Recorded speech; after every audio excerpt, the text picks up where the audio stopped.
Good morning. ഒരിക്കൽ കൂടി പ്രിയപ്പെട്ട പ്രേക്ഷകർക്ക് രാവിലെയിലേക്ക് സ്വാഗതം. ഇന്ന് രാവിലെ പുലരുമ്പോൾ കഴിഞ്ഞ ദിവസങ്ങളിലൊക്കെ വലിയ ചൂടാണ് അനുഭവപ്പെടുന്നത്. പക്ഷേ ഇന്നലെയൊക്കെ ഒരു ചെറിയ മഴക്കാറൊക്കെ ഇവിടെ തിരുവനന്തപുരത്തൊക്കെ ഉണ്ടായിരുന്നു. കൊച്ചിയിൽ മഴ പെയ്തു എന്ന് ഇങ്ങനെ ചിലർ പറയുകയും ചെയ്തു.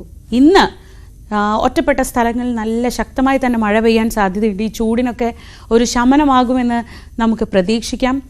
രാവിലെ വരുന്നൊരു നല്ല വാർത്ത, ശുഭകരമായൊരു വാർത്ത, മാർപ്പാപ്പ ബെനഡിക്ട് 16 ആരോഗ്യനിലയിൽ കാര്യമായ പുരോഗതിയുണ്ട് എന്നൊരു വാർത്ത വരുന്നു. അദ്ദേഹത്തിൻ്റെ വൃക്ക സംബന്ധമായ പ്രശ്നങ്ങളൊക്കെ പരിഹരിക്കപ്പെട്ടു എന്ന ഒരു വാർത്ത, ശുഭകരമായ വാർത്ത വരുന്നുണ്ട്. അതോടൊപ്പം കഴിഞ്ഞ 18 ദിവസമായി ആശാ വർക്കർമാർ നടത്തിവരുന്ന സമരം, അവർ അത് കൂടുതൽ മേഖലകളിലേക്ക് വ്യാപിപ്പിക്കുകയാണ്. ഇന്ന് ആലപ്പുഴയിൽ അവരുടെ പ്രതിഷേധ സമരമുണ്ട്. ഈ സമരത്തിൽ നിന്ന് പിന്മാറണം എന്ന രീതിയിലൊക്കെ വന്ന അന്ത്യശാസനങ്ങളൊക്കെ തള്ളി തങ്ങളുടെ അവകാശമായ കുറച്ചുകൂടി മെച്ചപ്പെട്ട ജീവിതം അത് നേടിയെടുക്കാനുള്ള സമരത്തിൽ ഉറച്ചു നിൽക്കുമെന്ന് പറയുകയാണ് ആശമാർ.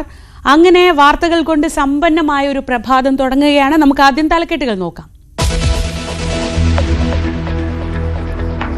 സംസ്ഥാനത്ത് ഇന്നു മുതൽ ശനിയാഴ്ച വരെ ഒറ്റപ്പെട്ട മഴയ്ക്ക് സാധ്യത. മഴയ്ക്കൊപ്പം ഇടിമിന്നലും ശക്തമായ കാറ്റുമുണ്ടായേക്കും. ജാഗ്രത പാലിക്കണമെന്ന് കേന്ദ്ര കാലാവസ്ഥാ മുന്നറിയിപ്പ്.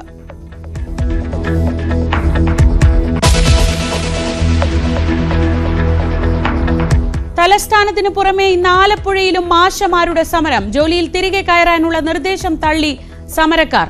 ആലപ്പുഴ കളക്ടറേറ്റിലേക്ക് മാർച്ച് രാവിലെ. സെക്രട്ടേറിയറ്റിന് മുന്നിലെ സമരം 18ാം ദിവസം. കേന്ദ്ര അവഗണന ആരോപിച്ച് CITUവിന്റെ ബദൽ സമരവും ഇന്ന്.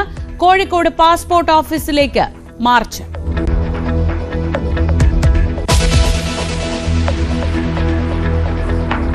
വെഞ്ഞാറമൂട് കൂട്ടക്കുരുതിയിൽ പ്രതി അഫാന്റെ അറസ്റ്റ് ഉടൻ രേഖപ്പെടുത്തും. കടബാധ്യതയെന്ന മൊഴി വിശ്വസിക്കാതെ പോലീസ്. ആശുപത്രിയിലെ നിരീക്ഷണ സമയം കഴിഞ്ഞ് വിശദമായ ചോദ്യം ചെയ്യൽ.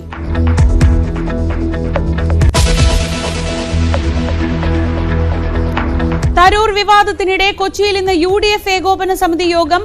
നിലപാട് മാറ്റാത്ത തരൂരിനോട് എന്ത് സമീപനം വേണമെന്ന് ചർച്ച ചെയ്യും. മുതിർന്ന കോൺഗ്രസ് നേതാക്കളുമായി ഹൈക്കമാൻഡിന്റെ കൂടിക്കാഴ്ച നാളെ.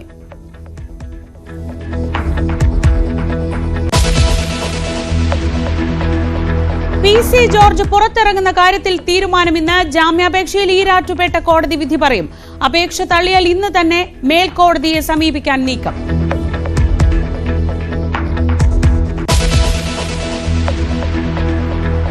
ശിവരാത്രി ആഘോഷങ്ങൾ തുടരുന്നു. ബലിതർപ്പണത്തിന് ആലുവ മണപ്പുറത്ത് വലിയ ഭക്തജനത്തിരക്ക്. ആഘോഷമായി കോയമ്പത്തൂർ ഇഷ ഫൗണ്ടേഷനിലെ ശിവരാത്രി. കേന്ദ്ര ആഭ്യന്തരമന്ത്രി അമിത്ഷാ മുഖ്യാതിഥിയായി പങ്കെടുത്തു.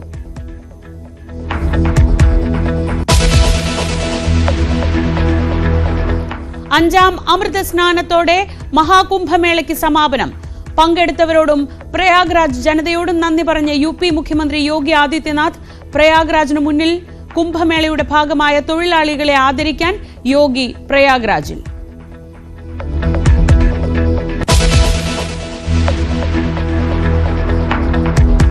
തെലങ്കാനയിൽ തുരങ്കത്തിൽപ്പെട്ടവരെ രക്ഷിക്കാനുള്ള പ്രതീക്ഷകൾ മങ്ങി. അപകടമുണ്ടായിട്ട് ഇന്ന് 6ാം ദിവസം. ചെളിയടിയുന്നത് രക്ഷാപ്രവർത്തകർക്ക് മുന്നിൽ വെല്ലുവിളി.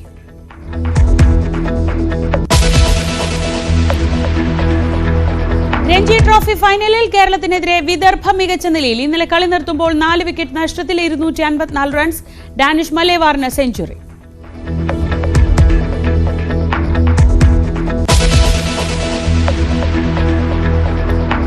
ഇസ്രയേലി ബന്ദികളുടെ മൃതദേഹം റെഡ് ക്രോസിന് കൈമാറി ഹമാസ്. 100 കണക്കിന് പലസ്തീൻ തടവുകാരെ ഇസ്രയേൽ വിട്ടയക്കും. ആദ്യഘട്ട വെടിനിർത്തൽ കരാർ അവസാനിക്കുന്നത് ശനിയാഴ്ച.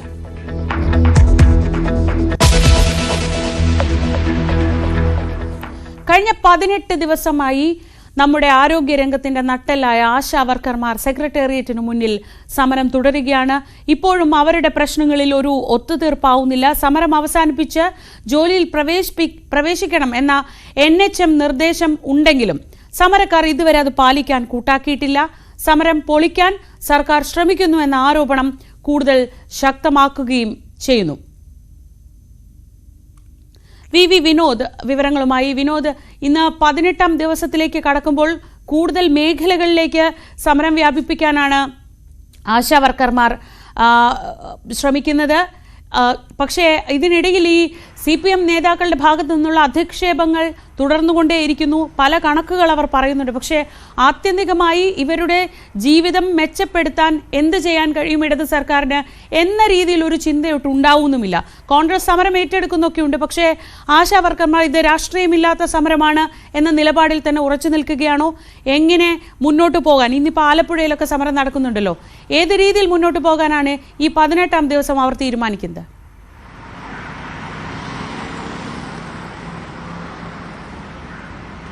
ശ്രീജ, സമരം ഒത്തുതീർപ്പിന്റെ ഒരു സാധ്യതയുമില്ലാതെയാണ് മുന്നോട്ട് പോകുന്നത്. 18ാം ദിവസത്തിലേക്ക് കടക്കുന്നു. മാത്രമല്ല, ഇത് ഒരു വലിയ രാഷ്ട്രീയ വിഷയമായി കൂടി മാറുകയാണ്. ഈ സമരത്തിന് രാഷ്ട്രീയമില്ല എന്ന് പറയുമ്പോൾ തന്നെ കോൺഗ്രസും BJPയും വലിയ പിന്തുണ ഈ സമരത്തിന് നൽകുന്നു. മാത്രമല്ല, പ്രതിപക്ഷ നേതാവിൻ്റെയൊക്കെ പ്രതികരണങ്ങൾ ഈ വിഷയത്തിൽ വരികയും ചെയ്യുന്നുണ്ട്. തദ്ദേശ തെരഞ്ഞെടുപ്പിലേക്ക് പോകുന്ന ഒരു സമയമാണ്. അവിടെ പ്രതിപക്ഷവും BJPയും ഒക്കെ ആശാ വർക്കർമാരോടൊപ്പം, ഈ സമരം ചെയ്യുന്ന വിഭാഗത്തോടൊപ്പം നിൽക്കുന്നുണ്ട്. സർക്കാരാകട്ടെ ഇതിൽ വലിയ രാഷ്ട്രീയം കാണുന്നു. തിരഞ്ഞെടുപ്പ് മുന്നിൽ കണ്ടുള്ള ഒരു നാടകമാണ് എന്ന നിലയ്ക്കാണ് സർക്കാർ ഇതിനെ കാണുന്നത്. മാത്രമല്ല, ബഹുഭൂരിപക്ഷം ആശമാരും ഇപ്പോഴും ഫീൽഡിലുണ്ട്. അവർ അവരുടെ ജോലികൾ ചെയ്യുന്നു എന്ന ഒരു കണക്കാണ് CIT വിഭാഗവുമായി ചേർന്ന് നിൽക്കുന്ന ആശാ വർക്കർമാർ പറയുന്നത്. 26,000 ആശമാരുള്ളതിൽ ഏതാണ്ട് 21,000-ലധികം പേരും ഇപ്പോഴും ജോലിയെടുക്കുന്നുണ്ട്. അതിൻ്റെ കണക്കുകളാണ് അവർ പുറത്തുവിടുന്നത്. കാരണം ഈ സർവേയുമായി ബന്ധപ്പെട്ട്, അതിൻ്റെ ചില പ്രവർത്തനങ്ങളുമായി ബന്ധപ്പെട്ട് ഇപ്പോൾ നടക്കുന്നത് ശൈലിയുടെ സർവേയാണ്. അതിൻ്റെ കണക്കുകളാണ് പുറത്തുവിടുന്നത്. ഏതാണ്ട് 4 ലക്ഷത്തിനടുത്ത് എൻട്രികൾ ഇപ്പോൾ തന്നെ ചെയ്തു കഴിഞ്ഞു. എങ്ങനെയാണ് സമരമെങ്കിൽ ഇത്രയും എൻട്രികൾ വരുന്നതെന്ന ചോദ്യമാണ് അവർ ഉന്നയിക്കുന്നത്.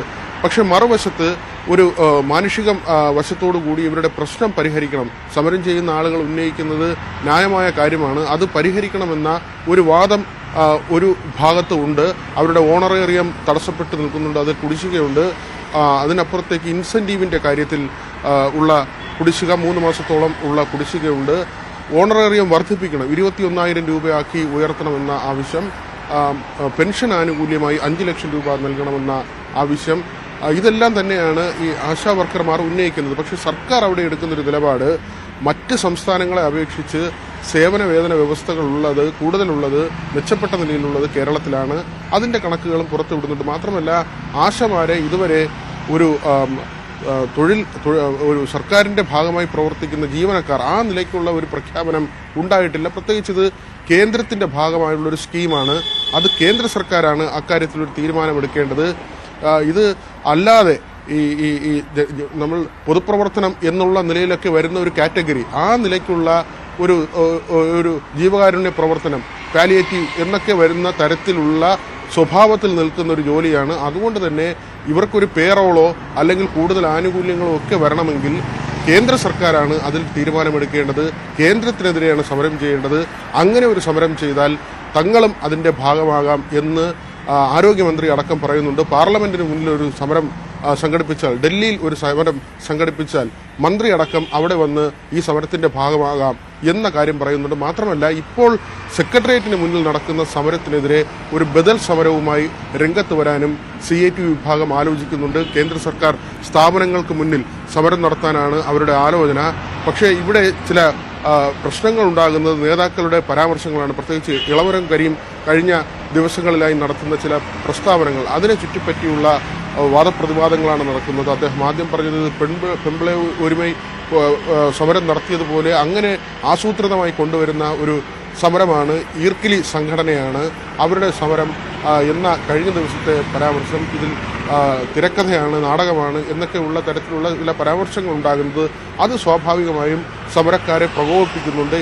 NHMന്റെ ഭാഗത്ത് നിന്ന് ഇവർ സമരം അവസാനിപ്പിച്ച് വളരെ പെട്ടെന്ന് തന്നെ തിരികെ ജോലിയിൽ കയറണം എന്ന നിർദ്ദേശം നൽകിയിട്ടുണ്ട്. പക്ഷേ ഇതിന് ഇതുവരെ സമരക്കാർ കൂട്ടാക്കിയിട്ടില്ല. അവിടെ സർക്കാർ കാണുന്ന ഒരു കാര്യം, അല്ലെങ്കിൽ സർക്കാർ എടുക്കാൻ പോകുന്നൊരു നടപടി, ഇവർക്ക് പകരം മറ്റ് ഇപ്പോൾ ജോലി ചെയ്യുന്ന ആശമാരുണ്ട്, അവർക്ക് അധിക ജോലിയായി നൽകുക, അല്ലെങ്കിൽ ആരോഗ്യവകുപ്പിൽ നിന്ന് കൂടുതൽ ആളുകളെ വിന്യസിക്കുക. അങ്ങനെ ഉണ്ടായില്ലെങ്കിലുള്ള ഒരു ഭവിഷ്യത്ത് സർക്കാർ ചൂണ്ടിക്കാട്ടുന്നത് ഇത് കേന്ദ്ര സർക്കാരിൻ്റെ സ്കീമുകളാണ് പല പദ്ധതികളായി വരുന്നത്. ഇത് സമയത്ത് ഇതിൻ്റെ സർവേയും മറ്റ് നടപടികളും പൂർത്തിയാക്കി അതിൻ്റെ റിപ്പോർട്ട് കൈമാറിയില്ലെങ്കിൽ ആരോഗ്യവകുപ്പിന് ഓരോ കാലഘട്ടത്തിലായി കിട്ടേണ്ട തുകയുണ്ട്. ആ തുക വെട്ടിക്കുറയ്ക്കുന്ന നിലയിലേക്ക് കേന്ദ്രം പോകും. അത് സംസ്ഥാനത്തിന്റെ ആരോഗ്യരംഗത്തെ പ്രതികൂലമായി ബാധിക്കും. അതുകൊണ്ട് ആദ്യം സമരം അവസാനിപ്പിച്ച് ഈ പ്രവൃത്തികളിൽ ഏർപ്പെടുക, പിന്നീട് ചർച്ചകളിലൂടെ ഇത് പരിഹരിക്കാം എന്ന ഒരു നിലയിലേക്കാണ് സർക്കാർ പോകുന്നത്. മാത്രമല്ല, ഇപ്പോൾ തന്നെ മെച്ചപ്പെട്ട രീതിയിൽ ആശാവർക്കർമാരോടൊരു സമീപനം കാണിക്കുന്ന സംസ്ഥാനമാണ് കേരളമെന്ന വാദവും ഉയർത്തുന്നു. അവിടെ കോൺഗ്രസ് കഴിഞ്ഞ ദിവസം തന്നെ നിലപാട് വ്യക്തമാക്കുന്നത്, പ്രതിപക്ഷ നേതാവ് പറയുന്നത് കോൺഗ്രസ് ഈ സമരവുമായി മുന്നോട്ട് പോകും. പല ജില്ലകളിലായി ഇതൊരു സമരം ഏറ്റെടുത്തുകൊണ്ട് ഇവർക്ക് വലിയ തോതിൽ പിന്തുണ നൽകിക്കൊണ്ടുള്ള ഒരു സമരപരിപാടിയിലേക്ക് കാര്യങ്ങൾ കൊണ്ടുപോകുന്ന കാര്യം കോൺഗ്രസും വ്യക്തമാക്കുന്നുണ്ട്. കഴിഞ്ഞ ദിവസം ഈ തിരുവനന്തപുരത്തായിരുന്നു സമരമെങ്കിൽ, സെക്രട്ടേറിയറ്റിന് മുന്നിലായിരുന്നുവെങ്കിൽ കഴിഞ്ഞ ദിവസം പല ജില്ലകളിലായി ആശമാരുടെ സമരം വ്യാപിച്ചിരുന്നു. പിച്ചതണ്ടൽ സമരം ഉൾപ്പെടെ നടത്തിക്കൊണ്ടുള്ള നടപടികളുമായി അവർ മുന്നോട്ട് പോയിരുന്നു. മറ്റ് ജില്ലകളിൽ ഈ സമരം ശക്തിപ്പെടുത്താനാണ് ഇപ്പോൾ സമരം ചെയ്യുന്ന പ്രതിഷേധിക്കുന്ന വിഭാഗത്തിന്റെ തീരുമാനം. വിനോദാണ് തിരുവനന്തപുരത്ത് നിന്ന് വിവരങ്ങൾ നൽകിയത്. ഇന്ന് ആലപ്പുഴയിൽ ആശാവർക്കർമാർ സമരം നടത്തുന്നുണ്ട്. അവർ ശക്തമായ രീതിയിൽ തന്നെ അവിടെ ഒരു പ്രതിഷേധം സംഘടിപ്പിക്കാനാണ് ആലോചിക്കുന്നത്. ശരണ്യ സ്നേഹജൻ വിവരങ്ങളുമായി. ശരണ്യ, ആലപ്പുഴയ്ക്ക് ആശാവർക്കർമാർ കാര്യമായി തന്നെ സേവനം അനുഷ്ഠിക്കുന്ന മേഖലയാണ്. ആശുപത്രികളുടെ സൗകര്യം പോലും ഇല്ലാത്തൊരു സ്ഥലത്ത് ഇവരുടെ സേവനം വളരെ പ്രധാനപ്പെട്ടതുമാണ്. അവിടെ ഏത് രീതിയിലാണ് ഇന്ന് അവർ സമരം സംഘടിപ്പിക്കാൻ ഉദ്ദേശിക്കുന്നത്? അവിടെ നിന്നാണ് കഴിഞ്ഞ ദിവസം CITUവിൻ്റെ നേതാക്കളുടെ ഭാഗത്തുനിന്ന് ഭീഷണി സന്ദേശമൊക്കെ വന്നിട്ടുള്ളത്. അതിനെ അവഗണിച്ച് തന്നെ മുന്നോട്ട് പോവുകയാണോ അവിടുത്തെ ആശമാർ? ഇന്ന് CITUവിന്റെ നേതൃത്വത്തിൽ ഒരു ബദൽ സമരം ആലപ്പുഴയിൽ നടക്കുന്നു എന്നുള്ളതാണ് പ്രത്യേകത.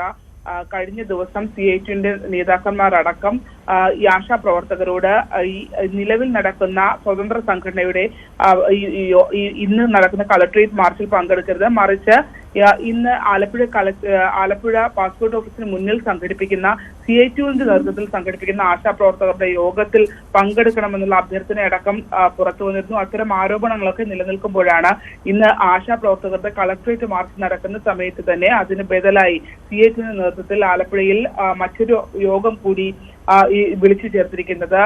ഇന്ന് പാസ്പോർട്ട് ഓഫീസിന്റെ മുന്നിൽ നടക്കുന്ന മാർച്ചിൽ ആശാപ്രവർത്തകർ തിരുവനന്തപുരത്തെ ബദൽ സംഘടനയുടെ ഭാഗമായി ഉന്നയിച്ചിരിക്കുന്ന ആവശ്യങ്ങൾ തന്നെയാണ് ഈ സമരത്തിലും ഇവർ മുന്നോട്ട് വെക്കുന്നത് എന്നുള്ളതാണ് പ്രത്യേകത. PP ചിത്തരഞ്ജൻ MLA ആണ് ഈ CITUവിന്റെ നേതൃത്വത്തിൽ നടക്കുന്ന ഈ സമരത്തിൽ പങ്കെടുക്കുക. മാത്രമല്ല, പങ്കെടുക്കുന്നവർ ചുവപ്പും വെള്ളയും നിറമുള്ള വസ്ത്രം ധരിച്ചെത്തണമെന്നും ഒക്കെയുള്ള നിർദ്ദേശം നൽകിയിട്ടുണ്ട്.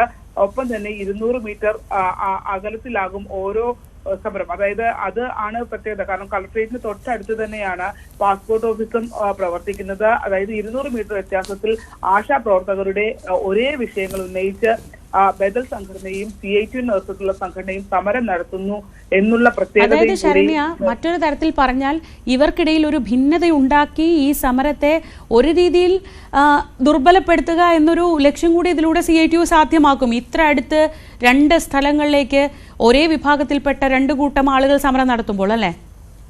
തീർച്ചയായിട്ടും അത്തരം ഒരു ക്യാമ്പയിനിങ് ആരംഭിച്ചിട്ടുണ്ട് എന്ന് തന്നെ പറയാം. കാരണം സെക്രട്ടേറിയറ്റ് പടിക്കൽ സമരം ഇരിക്കുന്നവരെല്ലാം ആശാപ്രവർത്തകർ അല്ലെന്നും തൊഴിലുറപ്പ് തൊഴിലാളികൾ അതിലുണ്ട് എന്നും ഒക്കെ കഴിഞ്ഞ ദിവസം ഒരു പ്രചരിച്ചുവെന്ന് ആരോപിക്കപ്പെടുന്ന ശബ്ദ സന്ദേശത്തിൽ പറയുന്നുണ്ട്. അത്തരത്തിൽ മുഴുവൻ ഈ നിൽക്കുന്ന സ്വതന്ത്ര സംഘടനയ്ക്കൊപ്പമല്ല, മറിച്ച് CITU പോലെയുള്ള ഒരു സംഘടനയ്ക്കൊപ്പം നിന്ന് ഇത്തരത്തിൽ കേന്ദ്ര പണം നൽകാത്ത അടക്കമുള്ള വിഷയങ്ങളിൽ അത് നേടിയെടുക്കുന്നതിന് വേണ്ടിയുള്ള സമരം. അതായത് കേന്ദ്ര സർക്കാർ സ്ഥാപനമായ പാസ്പോർട്ട് ഓഫീസ് അടക്കമുള്ള സ്ഥാപനങ്ങളിൽ നേരെ സമരം ചെയ്യേണ്ടത് എന്നുള്ള രീതിയിൽ ഒരു സ്ക്രിപ്റ്റ് ഉണ്ടാക്കിയെടുക്കുന്നതിന് തന്നെയാണ് ഒരു ശ്രമം നടക്കുന്നത്. ഇന്നിപ്പോ ആലപ്പുഴ കളക്ടറേറ്റിന് മുന്നിൽ CITU പാസ്പോർട്ട് ഓഫീസിന് മുന്നിൽ CITU സംഘടിപ്പിക്കുന്ന മാർച്ച് ഉദ്ഘാടനം ചെയ്യുക PP ചിത്തരഞ്ജൻ MLA ആണ്. അപ്പോൾ സ്വാഭാവികമായും സർക്കാർ തുടർച്ചയായി ഭരിക്കുന്നു. ഒപ്പം ആശാപ്രവർത്തകരായ കൂടുതൽ ആളുകളും ഇന്ന് അവർ CITUവിന്റെ കീഴിൽ അണിനിരക്കുമോ അതോ തൊട്ട് 200 മീറ്റർ അപ്പുറത്ത് നടക്കുന്ന കഴിഞ്ഞ കുറേ ദിവസങ്ങളായി നടന്നു വരുന്ന സ്വതന്ത്ര സംഘടനയുടെ സമരത്തിൽ പങ്കെടുക്കുമോ എന്നുള്ളത് വേണം ആലപ്പുഴയിൽ നോക്കിക്കാണാൻ. എന്തായാലും രാവിലെ 9 മണിയോടുകൂടി എത്തിച്ചേരാനുള്ള നിർദ്ദേശമാണ് എല്ലാവർക്കും നൽകിയിരിക്കുന്നത്. Kerala ASHA health workers association ആണ് ഇന്ന് കളക്ടറേറ്റ് മാർച്ച് ആലപ്പുഴയിൽ നടത്താനിരിക്കെയാണ് CITUവിന്റെ നേതൃത്വത്തിൽ ഇപ്പോൾ മറ്റൊരു മാർച്ച് ബദലായി ആലപ്പുഴ പാസ്പോർട്ട് ഓഫീസിലേക്ക് നടക്കുക. ശ്രീജ. ശരി ശരണ്യ, എന്തായാലും ഈ ആശമാരുടെ സമരം എങ്ങനെ മുന്നോട്ട് പോകുമെന്നതിൻ്റെ ഒരു സാമ്പിൾ നമുക്ക് ഇന്ന് ആലപ്പുഴയിൽ കാണാം. 200 മീറ്റർ വ്യത്യാസത്തിൽ 2 തരം പ്രതിഷേധങ്ങൾ. ഒന്ന്, സർക്കാരിനെതിരെയാണെങ്കിൽ സർക്കാരല്ല ഇതിന് ഉത്തരവാദി, കേന്ദ്ര സർക്കാരാണ് എന്ന മട്ടിൽ ആണ് പാസ്പോർട്ട് ഓഫീസിലേക്കുള്ള മാർച്ച്. കോഴിക്കോട്ടും ഇന്ന് CITUവിൻ്റെ നേതൃത്വത്തിൽ ആശാ വർക്കർമാർ ആദായ നികുതി ഓഫീസിലേക്ക് മാർച്ച് നടത്തുന്നുണ്ട്. MS അനീഷ് കുമാർ വിവരങ്ങളുമായി. അനീഷ്, ഇപ്പോൾ ശരണ്യ പറഞ്ഞതുപോലെ ഈ സമരം ഏത് വിധേനയും പൊളിക്കുക, ഇത് അരാഷ്ട്രീയ സമരമാണെന്ന് ആദ്യം ആരോപിച്ചു. കേന്ദ്ര സർക്കാരാണ് ഇതിന് ഉത്തരം പറയേണ്ടത്, അല്ലെങ്കിൽ കേന്ദ്ര സർക്കാരാണ് നടപടി എടുക്കേണ്ടത് എന്ന രീതിയിൽ കൈയൊഴിയാൻ ശ്രമിച്ചു. ഇപ്പോൾ ഇതാ ഈ സമരം ഒരു വശത്ത് നടക്കുമ്പോൾ ബദൽ സമരവുമായി ഇറങ്ങുന്നു. കോഴിക്കോട്ട് എങ്ങനെയാണ് സമരപരിപാടികൾ? ശ്രീജ, സംസ്ഥാന വ്യാപകമായാണ് ആശാവർക്കർമാരുടെ ഈ സമരത്തിനെതിരായി CITU ആഭിമുഖ്യത്തിലുള്ള ആശാ വർക്കേഴ്സ് ഫെഡറേഷൻ സമരം പ്രഖ്യാപിച്ചിരിക്കുന്നത്. കേന്ദ്ര സർക്കാർ ഓഫീസുകൾക്ക് മുമ്പിലാണ് സംസ്ഥാന വ്യാപകമായി സമരം പ്രഖ്യാപിച്ചിരിക്കുന്നത്. കോഴിക്കോട് ആദായ നികുതി ഓഫീസിന് മുന്നിലാണ് സമരം നടത്തുന്നത്. അതായത് ഈ വർക്കർമാരുടെ ശമ്പളം വർദ്ധിപ്പിക്കുന്ന അടക്കമുള്ള കാര്യത്തിൽ കേന്ദ്രത്തിന്റെ ഭാഗത്തുനിന്നും ഉദാരപൂർവമായ ഒരു സമീപനം വേണമെന്നാണ് ഈ ആശാ വർക്കേഴ്സ് ഫെഡറേഷൻ ആവശ്യപ്പെടുന്നത്. സംസ്ഥാന സർക്കാരിന് തനിച്ച് കാര്യത്തിൽ ഒരു തീരുമാനം എടുക്കാൻ അല്ലെങ്കിൽ അത്തരം ഒരു സാമ്പത്തിക ബാധ്യത ഏറ്റെടുക്കാൻ കഴിയാത്ത സാഹചര്യമുണ്ട്. മറ്റ് സംസ്ഥാനങ്ങളുമായി തട്ടിച്ചു നോക്കുമ്പോൾ കൂടുതൽ ഈ ഓണറേറിയം ലഭിക്കുന്നത് കേരളത്തിലാണ് എന്നും അവർ പറയുന്നു. അതുകൊണ്ടാണ് ഈ കേന്ദ്ര സർക്കാർ ഓഫീസുകൾക്ക് മുമ്പിലേക്ക് സമരം നടത്തേണ്ടതിന്റെ ഒരു അനിവാര്യതയും ചൂണ്ടിക്കാട്ടി CITU നേരത്തെ രംഗത്തെത്തിയത്. ഒപ്പം ഈ ആശാ വർക്കർമാരുടെ അവകാശങ്ങൾക്കായി നേരത്തെ നടത്തിയ സമരങ്ങളിലൊന്നും കാണാത്ത ഒരു കൂട്ടം ആളുകളാണ് ഇപ്പോൾ ഈ പ്രത്യേക ആവശ്യങ്ങൾ ഉന്നയിച്ച് സമര രംഗത്ത് എത്തിയിരിക്കുന്നതെന്നും കഴിഞ്ഞ ദിവസം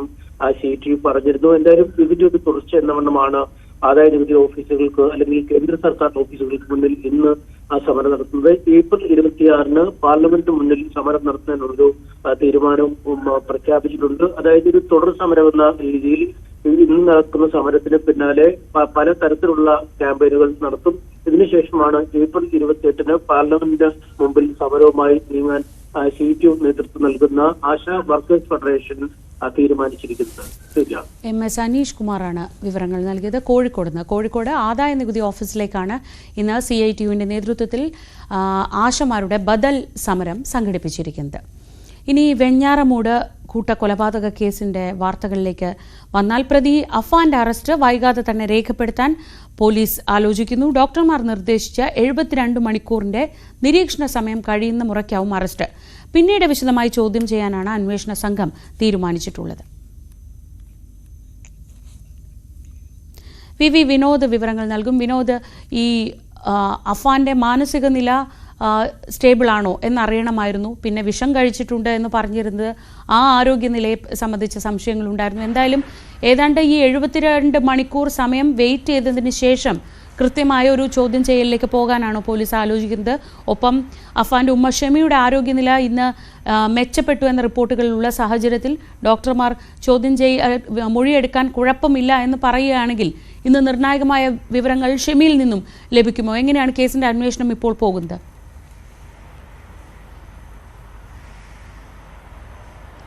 ശ്രീജ, ഇന്ന് പ്രധാനപ്പെട്ട ഒരു നടപടിയായി വരാനുള്ളത് ഷെമിയുടെ മൊഴിയെടുപ്പാണ്. ഒരുപക്ഷെ ആരോഗ്യസ്ഥിതി കൂടുതൽ മെച്ചപ്പെട്ടാൽ ഇന്ന് തന്നെ ആ മൊഴി രേഖപ്പെടുത്തും. നേരത്തെ മജിസ്ട്രേറ്റ് മൊഴി രേഖപ്പെടുത്തിയിരുന്നു. ഈ 5 കൊലപാതകങ്ങൾ നടന്ന കാര്യം ഷെമി ഇതുവരെ അറിഞ്ഞിട്ടില്ല. ഇവരുടെ ആരോഗ്യനില, താടിയലിനും അതോടൊപ്പം തന്നെ തലയോട്ടിക്കുമൊക്കെ പരിക്കുണ്ട്. ബോധം വന്നപ്പോൾ തന്നെ ഇളയ മകനെ കുറിച്ചാണ് ചോദിച്ചത്. മാത്രമല്ല, ഈ മൂത്ത മകന്റെ ഈ നിഷ്ഠൂരമായ കൊലപാതകങ്ങൾ, അത് ഈ കൊലപാതകം നടന്നു എന്ന് അറിയാത്തത് കൊണ്ട് തന്നെ താൻ കട്ടിലിൽ നിന്ന് വീണതാണെന്നാണ് ഷെമി പറയുന്ന ആദ്യത്തെ മൊഴിയായി നൽകിയത്. പക്ഷേ ഇനിയുള്ള ദിവസങ്ങളിൽ അടുത്ത മൊഴി നൽകുമ്പോൾ ഈ കാര്യങ്ങളൊക്കെ മനസ്സിലാക്കുമ്പോൾ ഏത് തരത്തിലായിരിക്കും അവരുടെ പ്രതികരണം എന്നത് അറിയേണ്ടതുണ്ട്. അഫാന്റെ കാര്യത്തിലും ഇതേ സാഹചര്യം തന്നെയാണ്. 72 മണിക്കൂർ നിരീക്ഷണ സമയമാണ് വൈദ്യസംഘം നേരത്തെ നിർദ്ദേശിച്ചത്. ആ സമയം ഏതാണ്ട് പൂർത്തിയാകാറാകുന്നു. ഈ സമയം പൂർത്തിയാകുന്ന മുറയ്ക്കായിരിക്കും തുടർന്നുള്ള നടപടികൾ, അറസ്റ്റ് ഉൾപ്പെടെയുള്ള കാര്യങ്ങളിലേക്ക് പോകും. അതിനുശേഷമായിരിക്കും കസ്റ്റഡിയിൽ ആവശ്യപ്പെട്ട് കൂടുതൽ വിശദമായി ചോദ്യം ചെയ്യുക. പക്ഷേ കഴിഞ്ഞ ദിവസങ്ങളിലൊക്കെ തന്നെ പ്രതിയുടെ മൊഴി അന്വേഷണ സംഘം രേഖപ്പെടുത്തിയിരുന്നു. സാമ്പത്തിക കാര്യങ്ങളാണ് ഇതിന് അടിസ്ഥാനമായതെന്നാണ് പറയുന്നത്. മാത്രമല്ല ഇത് കൂട്ട ആത്മഹത്യ അങ്ങനെ ഒരു കാര്യം ആലോചിച്ചിരുന്നു. അങ്ങനെ ചെയ്താൽ എല്ലാ പേരും മരിച്ചില്ലെങ്കിൽ എന്ത് ചെയ്യും അല്ലെങ്കിൽ എന്തുണ്ടാകും എന്നൊരു ആശങ്കയുടെ അടിസ്ഥാനത്തിൽ കൊലപാതകത്തിലേക്ക് പോയെന്നാണ് പ്രതി മൊഴി നൽകിയിട്ടുള്ളത്. പക്ഷേ അത് പോലീസ് പൂർണ്ണമായും വിശ്വസിക്കുന്നില്ല. കാരണം ഈ അച്ഛൻ്റെ മാതാവ്, അച്ഛൻ്റെ സഹോദരൻ, അദ്ദേഹത്തിൻ്റെ ഭാര്യ, അവർക്കൊന്നും തന്നെ ഈ കുടുംബവുമായി ബന്ധപ്പെട്ട സാമ്പത്തിക വിഷയങ്ങളിൽ ഒരു പങ്കുമില്ല. അതുകൊണ്ട് തന്നെ അവരെ കൊലപ്പെടുത്തേണ്ട അങ്ങനെ ഒരു കൂട്ട ആത്മഹത്യയുടെ ഭാഗമായി അവർ മാറേണ്ട ഒരു സാഹചര്യവുമില്ല. അങ്ങനെയെങ്കിൽ ആ 3 പേരെ എന്തിന് കൊലപ്പെടുത്തിയെന്ന ചോദ്യം അവശേഷിക്കുന്നു. മാത്രമല്ല കാമുകി, ആ പെൺകുട്ടിക്കും ഈ കുടുംബത്തിൻ്റെ സാമ്പത്തിക വിഷയവുമായി ബന്ധപ്പെട്ടൊരു കാര്യവുമില്ല. എന്നാൽ താൻ മരിച്ച ശേഷം കാമുകി ജീവിച്ചിരിക്കേണ്ടതില്ല എന്ന ഒരു ചിന്ത തനിക്കുണ്ടായിരുന്നു എന്ന മൊഴിയാണ് നൽകിയത്. ഈ പ്രതി ഇത്രയും പേരെ കൊലപ്പെടുത്തിയ ശേഷം ആത്മഹത്യയ്ക്ക് ശ്രമിച്ചു, അതായത് എലിവിഷം കഴിച്ചു എന്ന കാര്യമാണ്. 5 പേരെ കൊലപ്പെടുത്തിയിട്ടും അങ്ങനെ ആത്മഹത്യ ചെയ്യാൻ ശ്രമിച്ച് പരാജയപ്പെട്ട ഒരാളാണോ, അല്ലെങ്കിൽ എന്തിന് പോലീസ് സ്റ്റേഷനിലേക്ക് പോയി? അങ്ങനെ ആത്മഹത്യ ചെയ്യാൻ തീരുമാനിച്ച ആളെങ്കിൽ പിന്നെ എന്തിനാണ് പോലീസ് സ്റ്റേഷനിൽ ചെന്ന് താൻ ഈ 6 പേരെ കൊലപ്പെടുത്തിയിട്ടുണ്ട് എന്ന കാര്യം പറയുന്നതെന്ന ചോദ്യം കൂടി അവശേഷിക്കുന്നുണ്ട്. ഈ 5 പേരെ കൊന്ന ആളിന് ആത്മഹത്യയെങ്കിൽ ആ വഴി തിരഞ്ഞെടുക്കാമായിരുന്നു. അതിനപ്പുറം ഈ പോലീസ് സ്റ്റേഷനിലേക്ക് പോയത് സ്വന്തം ജീവൻ രക്ഷിക്കാൻ വേണ്ടിയുള്ള ഒരു നാടകമായിരുന്നു എന്ന സംശയവും ബലപ്പെടുന്നുണ്ട്. ഈ കാര്യങ്ങളിലെല്ലാം തന്നെ വ്യക്തത വരേണ്ടതുണ്ട്. മാത്രമല്ല അഫാന്റെ പിതാവ്, വിദേശത്തുള്ള പിതാവ് പറയുന്നത് തനിക്ക് ചില സാമ്പത്തിക ബാധ്യതകളുണ്ടായിരുന്നു. ആ ബാധ്യതകൾ തീർക്കാൻ താൻ വീട് വിൽപ്പന ഉൾപ്പെടെയുള്ള കാര്യങ്ങൾ ആലോചിച്ചു. അഫാനിന് മേൽ ഏതെങ്കിലും ഒരു സാമ്പത്തിക ബാധ്യതയുടെ ഉത്തരവാദിത്വം കെട്ടിവെച്ചിരുന്നില്ല എന്ന് പറയുന്നു. ഫെമിക്കാകട്ടെ 65 ലക്ഷം രൂപയുടെ കടബാധ്യത ഉണ്ട് എന്ന് പറയുന്നു. ഈ പണം എന്തിനു വാങ്ങി എന്നതടക്കം 8 വർഷമായി പിതാവിന് നാട്ടിലേക്ക് വരാൻ കഴിയുന്നില്ല. വീടിൻ്റെ ചിലവുകൾക്കോ മറ്റു കാര്യങ്ങൾക്കോ മറ്റ് ബാധ്യതകൾ എന്തെങ്കിലും ഉണ്ടായിരുന്നു തുടങ്ങിയ കാര്യങ്ങളൊക്കെ തന്നെ പരിശോധിക്കേണ്ടതുണ്ട്. ഈ 65 ലക്ഷത്തിൻ്റെ കടം എന്നത് വസ്തുതയാണെങ്കിൽ എന്തിന് ഈ ഇത്രയും തുക കടം വാങ്ങി എന്ന ചോദ്യം കൂടി അവശേഷിക്കുന്നുണ്ട്. ഇതിനെല്ലാം ഉത്തരം കിട്ടേണ്ടത് അഫാനെ ചോദ്യം ചെയ്യുമ്പോഴും ഒപ്പം ഷെമിയുടെ മൊഴിയിൽ നിന്നുമാണ്. ഷെമിയുടെ ആരോഗ്യനില മെച്ചപ്പെടുകയാണെങ്കിൽ ഇന്ന് തന്നെ മൊഴി എടുക്കാൻ പോലീസ് നിൽക്കുകയാണ്. ഒപ്പം അഫാന്റെ നിരീക്ഷണ സമയം കഴിയുന്നതോടെ, ഡോക്ടർമാർ ആവശ്യപ്പെട്ട നിരീക്ഷണ സമയം കഴിയുന്നതോടെ വിശദമായ ചോദ്യം ചെയ്യലിലേക്കും പോലീസ് നീങ്ങും. ഇപ്പോൾ വിനോദ് സൂചിപ്പിച്ചതുപോലെ ഈ നിർണായക ചോദ്യങ്ങൾക്കെല്ലാം ഉത്തരം കിട്ടേണ്ടത് ഈ 2 പേരിൽ നിന്ന് തന്നെയാണ്. മറ്റു വാർത്തകളിലേക്ക് പോകാം. മഹാശിവരാത്രി ആഘോഷങ്ങൾ തുടരുകയാണ്. ആലുവ മണപ്പുറത്തേക്ക് ഭക്തജന പ്രവാഹം ഇപ്പോഴും തുടരുന്നു. മഹാദേവ ക്ഷേത്രത്തിൽ രാത്രി 12-ന് ശിവരാത്രി വിളക്കും എഴുന്നള്ളിപ്പും കഴിഞ്ഞതോടെ ബലിതർപ്പണ ചടങ്ങുകൾ തുടങ്ങിയിരിക്കുന്നു. ഡാനി പോൾ വിവരങ്ങളുമായി ആലുവ മണപ്പുറത്ത് നിന്ന്. ഡാനി, ശിവരാത്രിയോടനുബന്ധിച്ച് ഏറ്റവും വിശാലമായി, ഏറ്റവും ഗംഭീരമായി ഇത്തരം ചടങ്ങുകൾ നടക്കുന്ന ആലുവയിലാണ്. വലിയ വിപുലമായ ഒരുക്കങ്ങൾ തന്നെ നടത്തിയിരുന്നു. എത്രത്തോളം തിരക്ക് അനുഭവപ്പെടുന്നുണ്ട്? എന്താണ് അവിടെ നിന്നുള്ള വിവരങ്ങൾ?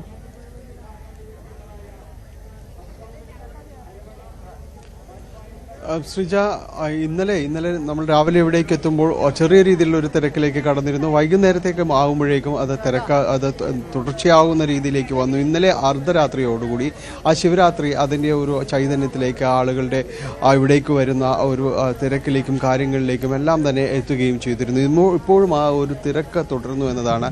ഇപ്പുറത്ത് മഹാദേവ ക്ഷേത്രം, അവിടെ ഇന്നലെ ശിവരാത്രി വിളക്ക് തെളിച്ചതിന് ശേഷമാണ് ഇതിൽ ഔദ്യോഗികമായ രീതിയിലുള്ള ഈ ഒരു ബലിതർപ്പണ ചടങ്ങുകൾക്കടക്കം തുടക്കമായത്. ആ സമയം മുതൽ തന്നെ ഈ മണപ്പുറവും പരിസരവും എല്ലാം തന്നെ ഇവിടേക്ക് എത്തുന്നവരെ കൊണ്ട് തിങ്ങി നിറഞ്ഞിരുന്നു. പിന്നീട് ബലിതർപ്പണത്തിലേക്കെല്ലാം തന്നെ ഔദ്യോഗികമായി കടക്കുകയും ചെയ്തു. ഇന്ന് പുലർച്ചെ എത്തുമ്പോൾ, ഇപ്പോൾ സമയം ഇത്രയാകുമ്പോഴും ആലുവയിലേക്ക് നിരവധിയായ ആളുകൾ ഇവിടേക്ക് പിതൃതർപ്പണ ചടങ്ങുകൾക്കായി, മോക്ഷ ചടങ്ങുകൾക്കായി ഇവിടേക്ക് വന്നുകൊണ്ടിരിക്കുകയാണ്. തിരക്കിന് ഒരു കുറവും വന്നിട്ടില്ല. ഇന്നലെ ശിവരാത്രി ബലി ആയിരുന്നെങ്കിൽ, വാവുബലി ആയിരുന്നെങ്കിൽ, ഇന്ന് വരുമ്പോൾ കുംഭമാസത്തിലെ അമാവാസിയാണ്.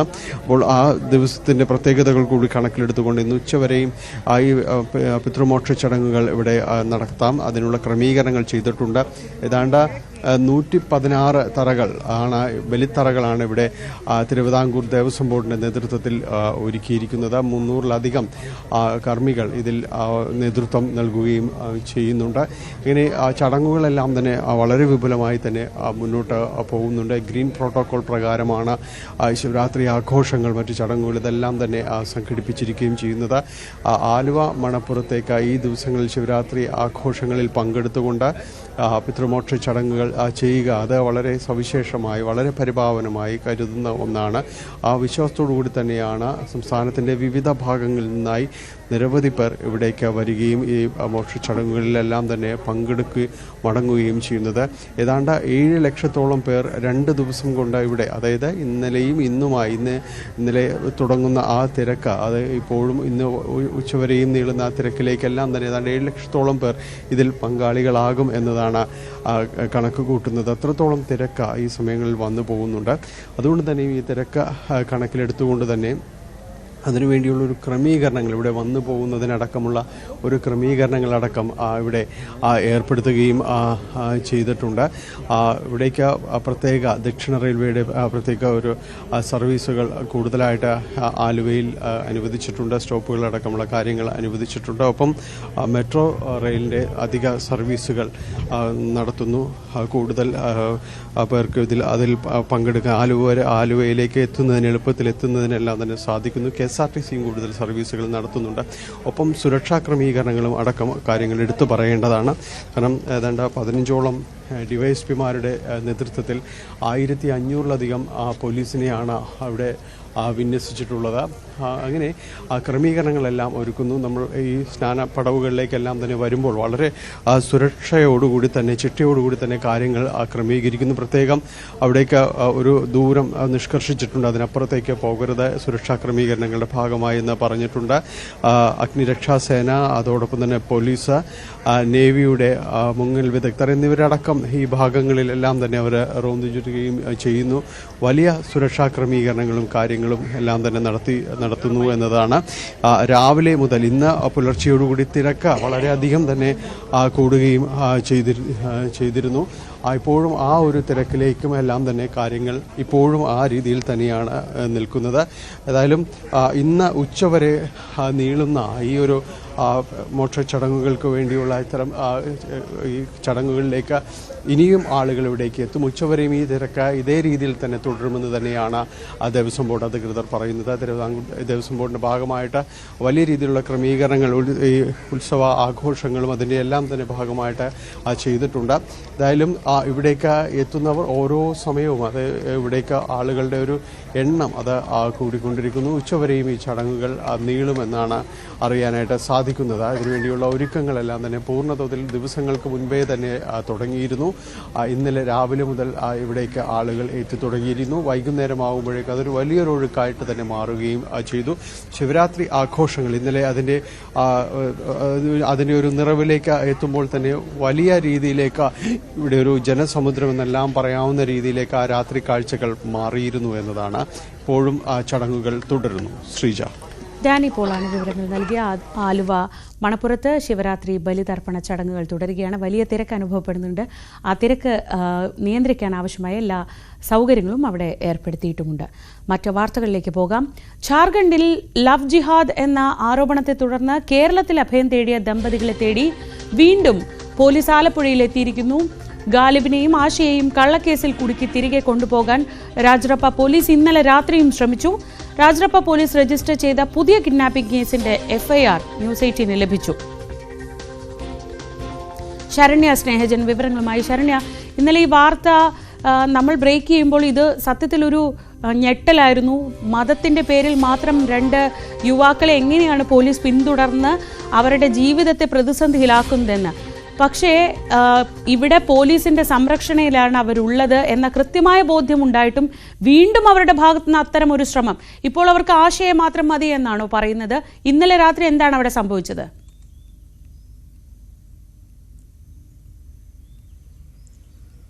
ശ്രീജ, തീർച്ചയായും മതത്തിന്റെ പേരിൽ ഭയാനകമായ ഒരു സാഹചര്യം അവിടെ ജാർഖണ്ഡിൽ നിലനിൽക്കുന്നത് കൊണ്ട് തന്നെയാണ് ആഷയും ഒപ്പം തന്നെ മുഹമ്മദ് ഗാലിബും ഈ സുഹൃത്തുക്കളുടെ സഹായത്തോടു കൂടി കായംകുളത്തെത്തി വിവാഹിതരായത്. കേരളത്തിന്റെ ഒരു മതേതര സ്വഭാവം തന്നെ പരിഗണിച്ചാണ് ഇവിടെ സുരക്ഷിതമായി നിന്നുകൊണ്ട് വിവാഹം ഉൾപ്പെടെ കഴിഞ്ഞതിന് ശേഷം അവർക്ക് ജോലി സ്ഥലങ്ങളിലേക്ക് മടങ്ങാം എന്നുള്ള ഒരു തീരുമാനത്തിന്റെ അടിസ്ഥാനത്തിൽ അവർ എത്തിയത്. പക്ഷേ ജാർഖണ്ഡ് പോലീസ് ഇപ്പോഴും അവരെ വിടാതെ പിന്തുടരുന്നു എന്നുള്ളതാണ്. ഇന്നലെ രാത്രി ഇവർക്കായുള്ള തിരച്ചിൽ ഒരു 9 മണിയോടുകൂടി വീണ്ടും ജാർഖണ്ഡ് പോലീസ് ആരംഭിച്ചു എന്നുള്ളതാണ്. ജാർഖണ്ഡിൽ നിന്ന് എത്തിയ അന്വേഷണ സംഘം ഇപ്പോഴും കായംകുളത്ത് തുടരുന്നതിന്റെ ദൃശ്യങ്ങൾ നമുക്ക് ലഭ്യമായിട്ടുണ്ട്. അതിൽ ഏറ്റവും പ്രധാനപ്പെട്ടത് ഇവരെ കള്ളക്കേസിൽ കുടുക്കി തിരികെ കൊണ്ടുപോകാനുള്ള നീക്കം നടന്നു എന്നുള്ളതാണ്. അക്കാര്യങ്ങൾ വെളിവാകുന്ന രേഖകളാണ് നമുക്കിപ്പോൾ ലഭ്യമായിട്ടുള്ളത്. അതായത് ആഷയും ജാവേദും ആഷയും ഗാലിബും ആലപ്പുഴയിൽ എത്തിയത് കഴിഞ്ഞ 9 അവർ ജാർഖണ്ഡ് റാഞ്ചി വഴി കേരളത്തിലേക്ക് വരുന്നു. 11 ഇവിടെ വിവാഹിതരാകുകയും ചെയ്യുന്നു. 14-ാം തീയതി ഇവരെ അന്വേഷിച്ചുകൊണ്ട് ജാർഖണ്ഡിൽ നിന്നുള്ള അന്വേഷണ സംഘം പോലീസ് എത്തിയിരുന്നു. ഒപ്പം തന്നെ ഈ ആഷയുടെ സഹോദരി അൽക്ക അടക്കമുള്ള ആളുകൾ എത്തിയിരുന്നു. ആ സമയത്തൊക്കെ തന്നെയും ഇപ്പോഴും നിലവിലും ജാർഖണ്ഡിൽ വലിയ പ്രതിഷേധം ഇവരുടെ വിവാഹവുമായി ബന്ധപ്പെട്ട അന്യമതസ്ഥരായ 2 പേർ വിവാഹം കഴിച്ചു എന്നതുമായി ബന്ധപ്പെട്ട് ലവ് ജിഹാദ് ആരോപണം ഉന്നയിച്ച് വലിയ പ്രതിഷേധം നടക്കുകയാണ്. അങ്ങോട്ട് പോകാനാവാത്ത അവസ്ഥയാണ്. അവിടെ ആ ഒരു സാഹചര്യത്തിലാണ് ഇപ്പോൾ ജാർഖണ്ഡ് പോലീസ്, കേരള പോലീസ് പ്രായപൂർത്തിയായ 2 പേർക്ക് ലഭ്യമാകുന്ന ഭരണഘടനാപരമായ അവകാശങ്ങൾ പരിഗണിച്ച് അവരെ തിരിച്ചയക്കാനാകില്ല, അവരുടെ താല്പര്യമില്ലാതെ തിരിച്ചയക്കാനാകില്ല എന്നുള്ള നിലപാട് സ്വീകരിച്ചപ്പോൾ പുതിയ ഒരു കേസുമായി അവർ വരികയായിരുന്നു. അതായത് 22-ന് ഈ കഴിഞ്ഞ 22-ന് ഗാലിബിന് എതിരെ പുതിയൊരു FIR ആണ് ഇപ്പോൾ രാജരപ്പ പോലീസ് രജിസ്റ്റർ ചെയ്തിട്ടുള്ളത്. ആ FIR-ന് പകർപ്പാണ് നമുക്ക് ലഭ്യമായിട്ടുള്ളത്. ആ FIR പ്രകാരം ഈ ആഷയെ മുഹമ്മദ് ഗാലിബ് തട്ടിക്കൊണ്ടുപോയി കിഡ്നാപ്പിംഗ് കേസാണ് അവർ എടുത്തിട്ടുള്ളത്.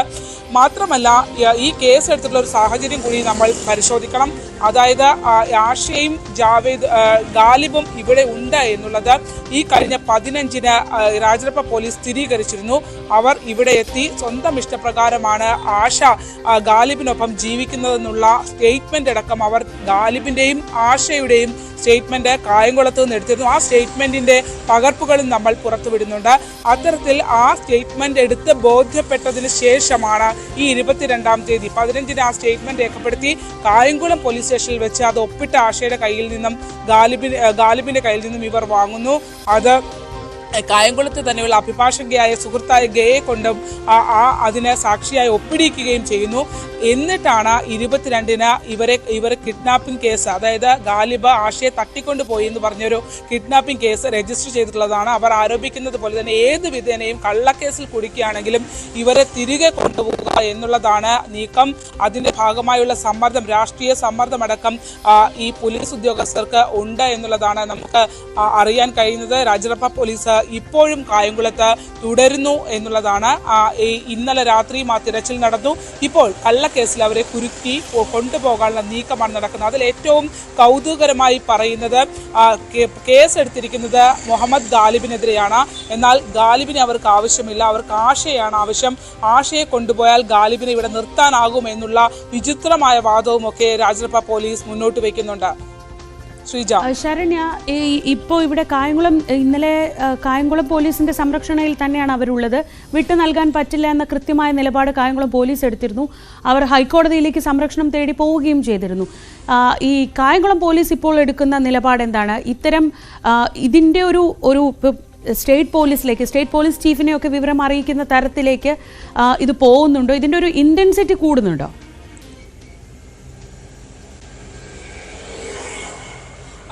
ശ്രീജ, ഇത് സ്റ്റേറ്റ് പോലീസിന് കൃത്യമായി അറിയാം. പ്രത്യേകിച്ച് DGP ജില്ലാ പോലീസ് മേധാവിക്കും കായംകുളം SHOയ്ക്കും ആഷയും ഈ ഗാലിബും പരാതി നൽകിയിട്ടുണ്ടായിരുന്നു. മാത്രമല്ല സ്റ്റേറ്റ് പോലീസ് ഹെഡ്ക്വാർട്ടേഴ്സിലേക്ക് ഈ പരാതി കൈമാറുന്നതായുള്ള റെസിപ്റ്റും, അത് ഈ പരാതി മെയിൽ മുഖാന്തരം അയച്ച പരാതി റിസീവ് ചെയ്തതിന്റെ റെസിപ്റ്റും ഇവർക്ക് ലഭ്യമാവുകയും ചെയ്തിട്ടുണ്ട്. അതുകൊണ്ട് തന്നെ സംസ്ഥാന പോലീസ് മേധാവിയുടെ അടക്കം ശ്രദ്ധയിൽപ്പെടുത്തക്ക രീതിയിലാണ് ഈ കേസുമായി ബന്ധപ്പെട്ട് അവർ സംരക്ഷണം ആവശ്യപ്പെട്ടുകൊണ്ട് മുന്നോട്ട് പോവുകയും ചെയ്യുന്നത്. എന്നാൽ ഈ സംഭവത്തിനകത്ത് ഇന്നലെ ഈ രാജറപ്പ പോലീസ് എത്തിയ ഘട്ടത്തിൽ തങ്ങൾക്ക് ഒരു വിധത്തിലും സഹായിക്കാനാകില്ല എന്നുള്ള നിലപാടാണ് കായംകുളം പോലീസ് എടുത്തത്. അതായത് രാജറപ്പ പോലീസ് ആവശ്യപ്പെടുന്നത് പോലെ ഇവരെ വിട്ടു നൽകുന്നതിനായി കേരള പോലീസ് എന്ന നിലയിൽ അവർക്ക് ഇടപെടാൻ കഴിയില്ല എന്നുള്ള നിലപാട് തന്നെ ആശയ്ക്കും ഗാലിബിനും അനുകൂലമായ നിലപാട് തന്നെയാണ് കായംകുളം പോലീസ് എടുത്തത്.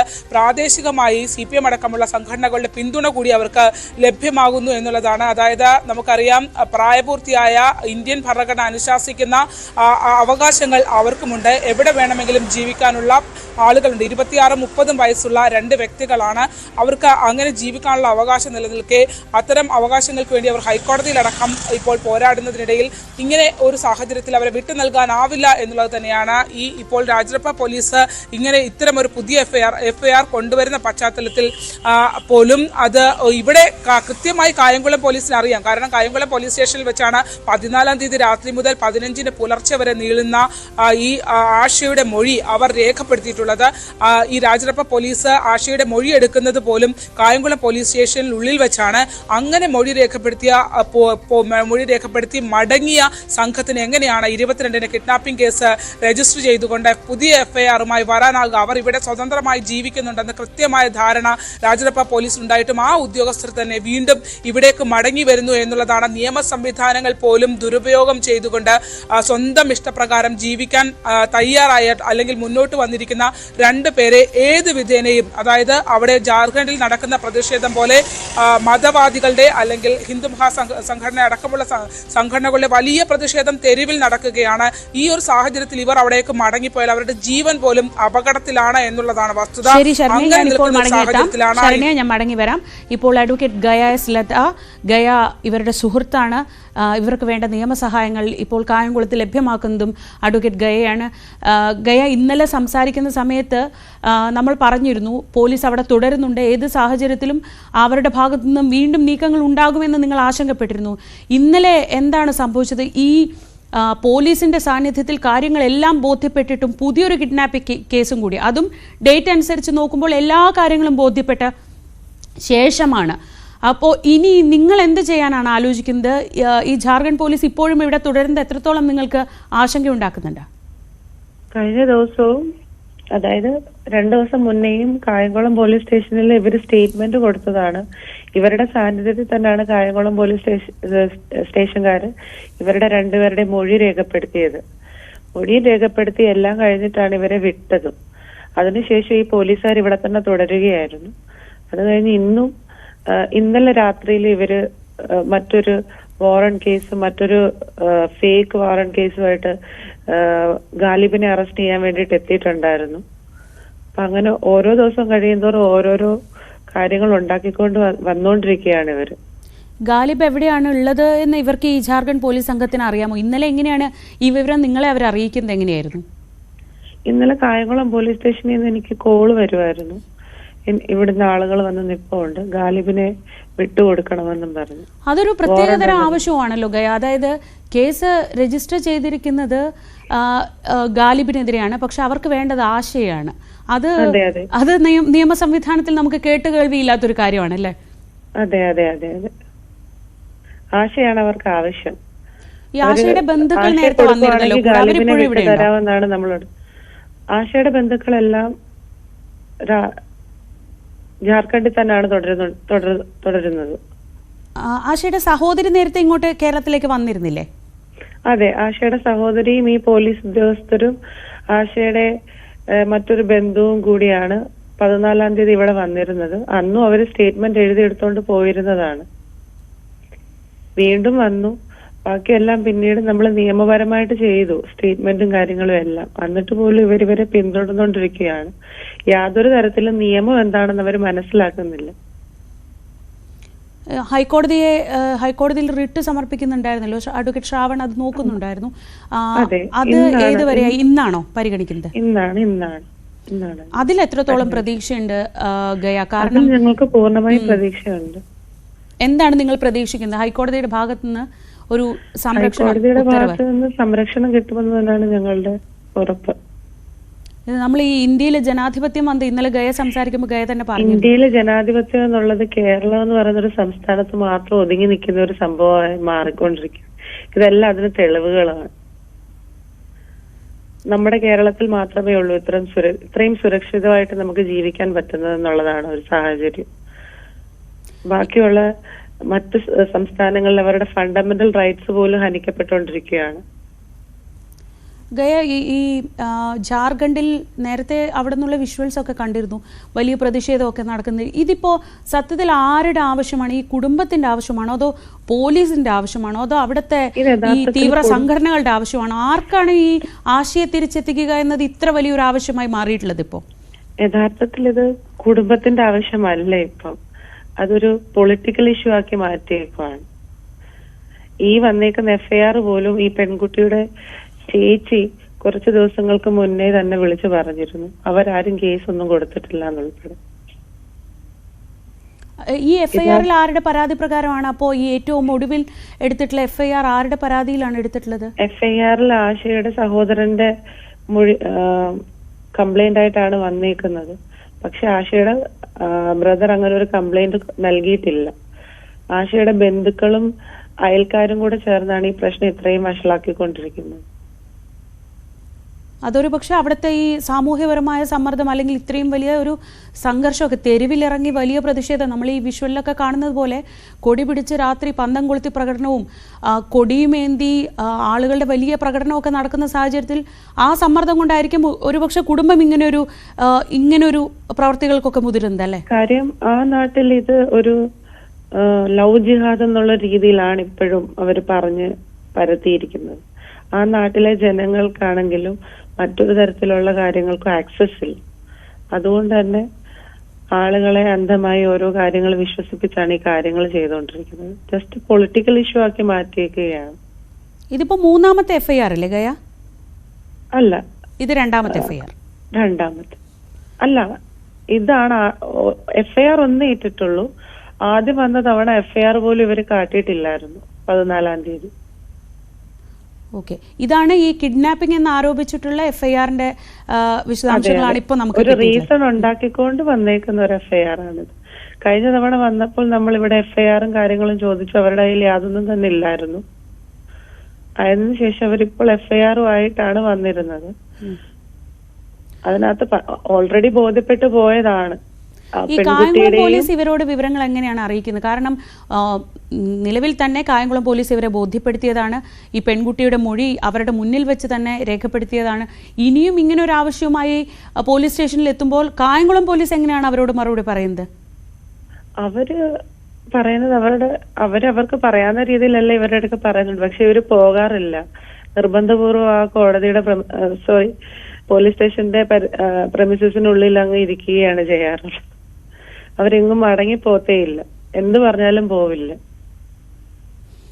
നമുക്ക് എന്തായാലും ഇന്ന് ഹൈക്കോടതി എങ്ങനെയാണ് ഈ വിഷയത്തെ സമീപിക്കുന്നത് അതിലേക്ക് നമുക്ക് പൂർണ്ണമായും പ്രതീക്ഷ അർപ്പിക്കാം. കാരണം ഇന്ത്യൻ ഭരണഘടന ഉറപ്പ് നൽകുന്ന അവകാശമാണ് ഇഷ്ടമുള്ള ആൾക്കൊപ്പം ജീവിക്കാൻ. പ്രായപൂർത്തിയായ 2 പേർക്ക് ഒന്നിച്ച് ജീവിക്കാൻ ഇന്ത്യൻ ഭരണഘടന ഈ രാജ്യത്തെ എല്ലാ മനുഷ്യന്മാർക്കും അവകാശം നൽകുന്നുണ്ട്.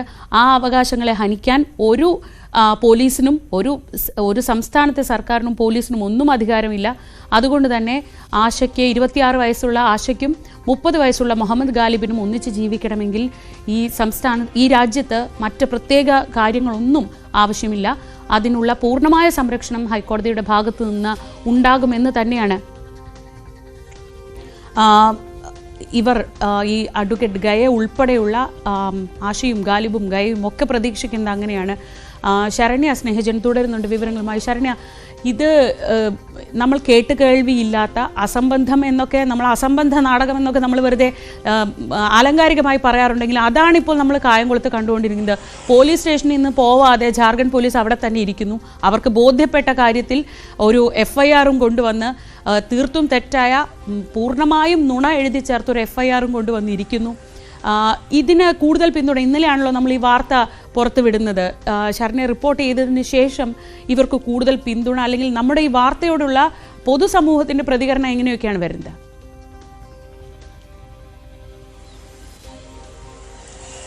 ശ്രീജ, ഡിവൈഎഫ്ഐ ജില്ലാ സെക്രട്ടറി ജെയിംസ് അടക്കമുള്ള ആളുകൾ ഫേസ്ബുക്കിലൂടെ പിന്തുണ അറിയിച്ചിട്ടുണ്ട്. ആഷയ്ക്കും ഗാലിബിനും അവർക്ക് ഭരണഘടന അനുശാസിക്കുന്ന എല്ലാ മൂല്യങ്ങളും സുരക്ഷിതമായി സൂക്ഷിച്ചുകൊണ്ട് തന്നെ ഇവിടെ തുടരാനാകുമെന്ന് ഡിവൈഎഫ്ഐ ജില്ലാ സെക്രട്ടറി ജെയിംസ് സാമുവൽ അടക്കമുള്ള ആളുകൾ ഫേസ്ബുക്ക് പോസ്റ്റിലൂടെ രംഗത്തെത്തുകയും ചെയ്തിട്ടുണ്ട്. മാത്രമല്ല, അവിടുത്തെ CPM അടക്കമുള്ള കായംകുളം ഏരിയ കമ്മിറ്റി അടക്കമുള്ള CPMന്റെ അടക്കം പിന്തുണ അവർക്ക് ലഭ്യമാകുന്നുണ്ട് എന്നുള്ളതാണ്. കഴിഞ്ഞ ദിവസങ്ങളിൽ പോലീസ് സ്റ്റേഷനുമായി ബന്ധപ്പെട്ടും കായംകുളം ഏരിയ സെക്രട്ടറി അബിൻ ഷാ അടക്കമുള്ള ആളുകൾ ബന്ധപ്പെട്ടിരുന്നു എന്നുള്ള വിവരമാണ് നമുക്ക് ലഭ്യമായിക്കൊണ്ടിരിക്കുന്നത്. കാരണം ഇവർ ഉന്നയിക്കുന്ന ഒരു ആശങ്ക, ഇവിടെ നിന്ന് പോയാൽ നമ്മൾ ശ്രീജ കേരളത്തിൽ ജീവിക്കുന്ന ആളുകളെ സംബന്ധിച്ചിടത്തോളം അത്ഭുതകരമാണ്. ഇത്തരത്തിലുള്ള വലിയ പന്തം കൊളുത്തി പ്രകടനവും, 2 പേർ പ്രായപൂർത്തിയായ 2 പേർ ജോലി ചെയ്ത് ജീവിക്കുന്ന 2 പേർ വർഷങ്ങളായി പ്രണയത്തിലായിരുന്ന, ഒരുമിച്ച് സ്കൂളിൽ പഠിച്ച ആളുകളാണ് ഇവർ. ഒരേ സ്കൂളിൽ പഠിച്ച സ്കൂൾ കാലഘട്ടം മുതൽ പ്രണയിച്ച, ഇപ്പോൾ ഇത്രയും കാലത്തിന് ശേഷം വിവാഹിതരാകാൻ തീരുമാനിച്ച ആളുകളാണ്. അവർക്ക് ജീവിക്കാൻ കഴിയാത്തൊരു സാഹചര്യം ഉണ്ടാക്കിക്കൊണ്ട് വലിയ രീതിയിലുള്ള പ്രതിഷേധങ്ങൾ, ഒപ്പം തന്നെ ജാതി പറഞ്ഞുകൊണ്ട്, മതം പറഞ്ഞുകൊണ്ടുള്ള അക്രമ സ്വഭാവത്തിലേക്കുള്ള പ്രതിഷേധങ്ങൾ, തെരുവിൽ നടക്കുക എന്നൊക്കെ പറഞ്ഞാൽ തന്നെ ജാർഖണ്ഡിലെ ദൃശ്യങ്ങൾ കാണുമ്പോൾ കേരളത്തിൽ ജീവിക്കുന്ന നമ്മൾക്ക് അത്ഭുതമാണ് ഉണ്ടാകുന്നത്. എന്തായാലും ആ ഒരു സാഹചര്യത്തിൽ, അങ്ങനെ ഒരു പ്രതിഷേധം നടക്കുന്ന സാഹചര്യത്തിൽ നിയമവ്യവസ്ഥയെ ഒട്ടും മാനിക്കാതെ ഇവിടെ എത്തി അവരുടെ സ്റ്റേറ്റ്മെന്റ് കൃത്യമായി എടുത്ത് അവരെങ്ങനെ ജീവിക്കുന്നുവെന്ന് ബോധ്യപ്പെട്ടിട്ട് ഇവിടെ തന്നെ തുടർന്ന് 22-ന് പുതിയ FIR രജിസ്റ്റർ ചെയ്തുകൊണ്ട് ഇവിടേക്ക് എത്തി കേസ് രജിസ്റ്റർ ചെയ്തിട്ടുണ്ട്. പ്രതിയായി ഗാലിബിന്റെ പേര് രേഖപ്പെടുത്തുകയും, ഗാലിബിന് വേണ്ട, ഞങ്ങൾക്ക് ആശയെ മാത്രം മതി, ആശയെ കൊണ്ടുപോയാൽ ഗാലിബിന് ഇവിടെ തുടരാമെന്ന് പറയുമ്പോൾ തന്നെ അതിന്റെ പിന്നിൽ വർക്ക് ചെയ്യുന്നത് വേറെ പലതുമാണ്. പല ദുരഭിമാനം, അതായത് നമുക്കറിയാം കേരളത്തിൽ തന്നെ പല ഇത്തരം പ്രണയ കേസുകളുമായി ബന്ധപ്പെട്ട് തന്നെ ദുരഭിമാന കൊലയടക്കമുള്ള കാര്യങ്ങൾ നടന്നിട്ടുണ്ട്. ഈ വലിയ പ്രതിഷേധങ്ങൾക്ക് നടുവിൽ ഈ 2 പേരെ എങ്ങനെ വിട്ടു നൽകും എന്നുള്ളതൊരു വലിയ ചോദ്യമാണ്. അവർ എത്തിയിരിക്കുന്നത് കേരളത്തിലാണ്. കേരളം പോലെയുള്ള ഒരു സംസ്ഥാനത്തിന്റെ മതേതര മൂല്യങ്ങൾ പരിഗണിക്കുന്ന ഒരു സംസ്ഥാനം എന്നുള്ള ഒരു വിശ്വാസത്തിന്റെ പുറത്താണ് കായംകുളത്ത് നിന്നുള്ള UAE ഈ മുഹമ്മദ് ഗാലിബിനൊപ്പം ജോലി ചെയ്യുന്ന സുഹൃത്തുക്കളുടെ പിന്തുണയോടെയാണ് നിങ്ങൾക്ക് കേരളത്തിൽ സുരക്ഷിതമായി വിവാഹിതരായി ജീവിക്കാൻ, പിന്നീട് ജോലി സ്ഥലങ്ങളിലേക്ക് പോകാനാകും എന്നുള്ളൊരു ഉറപ്പിന്മേലാണ് അവർ റാഞ്ചിയിൽ നിന്നും 9-ന് ഈ രക്തപൂരിലും റാഞ്ചിയിൽ നിന്നും പിന്നീട് ഈ കേരളത്തിലേക്ക് അഭയം പ്രാപിക്കുന്നത്. തീർച്ചയായും നമ്മുടെ പോലീസിനും സർക്കാരിനും അവരുടെ സുരക്ഷിതത്വം ഉറപ്പുവരുത്തുന്നതിനുള്ള ഉത്തരവാദിത്തമുണ്ട്. ആ ഉത്തരവാദിത്തം ഇവിടെ പാലിക്കപ്പെടണം എന്നുള്ളത് തന്നെയാണ്. കാരണം ഇപ്പോഴും നമ്മുടെ പോലീസ് സ്റ്റേഷനിൽ വന്ന്, കായംകുളം പോലീസ് സ്റ്റേഷനിൽ വന്ന് ഈ ഉദ്യോഗസ്ഥർ ഇരിക്കുന്നു. ആദ്യ ഘട്ടത്തിൽ അവർ കടന്നു വരുമ്പോൾ അവരുടെ കയ്യിൽ ഒരു രേഖയുമില്ലാതെയാണ് തങ്ങൾക്ക് ഇവരെ കൊണ്ടുപോകണം എന്ന്. അവർക്ക് ഗാലിബിനെ ആവശ്യമില്ല, അവർക്ക് വേണ്ടത് ആശയെ മാത്രമാണ്. പക്ഷെ ആശ തൻ്റെ ജീവനടക്കം അപകടത്തിലാണ് എന്ന് നമ്മളോട് ഉൾപ്പെടെ പറയുന്നു. താൻ പോയാൽ തന്നോടുള്ളൊരു സ്നേഹം കൊണ്ടല്ല, മറിച്ച് തന്നോടുള്ളൊരു പകയാണ് തന്നെ അങ്ങോട്ട് കൊണ്ടുപോയാൽ അവിടെ പിന്നീട് പ്രാവർത്തികമാവുക. അത് ആ ദൃശ്യങ്ങൾ കാണുമ്പോൾ അറിയാം ശരണേ, എങ്ങനെയാണ് ആ നാട്ടിലേക്ക് ഈ ചെറുപ്പക്കാർ തിരിച്ചു പോവുക എന്ന് നമുക്ക് തന്നെ, ഇവിടെ നിൽക്കുന്ന നമുക്ക് പോലും പേടി തോന്നുന്ന തരത്തിലാണ് ആ നാട്ടിലെ ദൃശ്യങ്ങൾ. എന്തായാലും കേരള സ്റ്റോറി എന്നൊരു സിനിമയെക്കുറിച്ച് നമ്മൾ കേട്ടിട്ടുണ്ട്.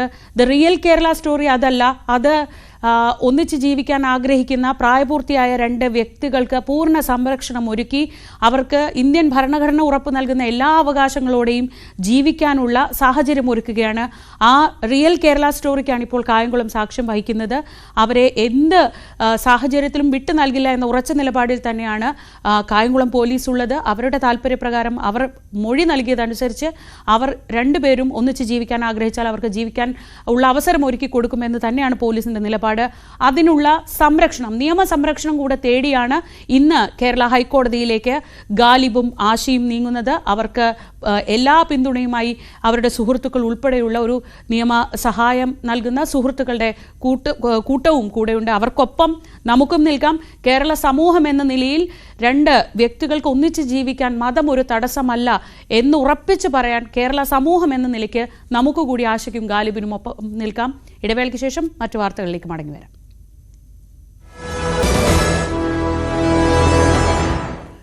ഡോക്ടർ ഷൈജ ആണ്ടവനെ ഡീനായി നിയമിച്ചതിൽ കോഴിക്കോട് NITയിൽ പ്രതിഷേധം കനക്കുകയാണ്. വിവിധ യുവജന സംഘടനകൾ NITയിലേക്ക് മാർച്ച് നടത്തി.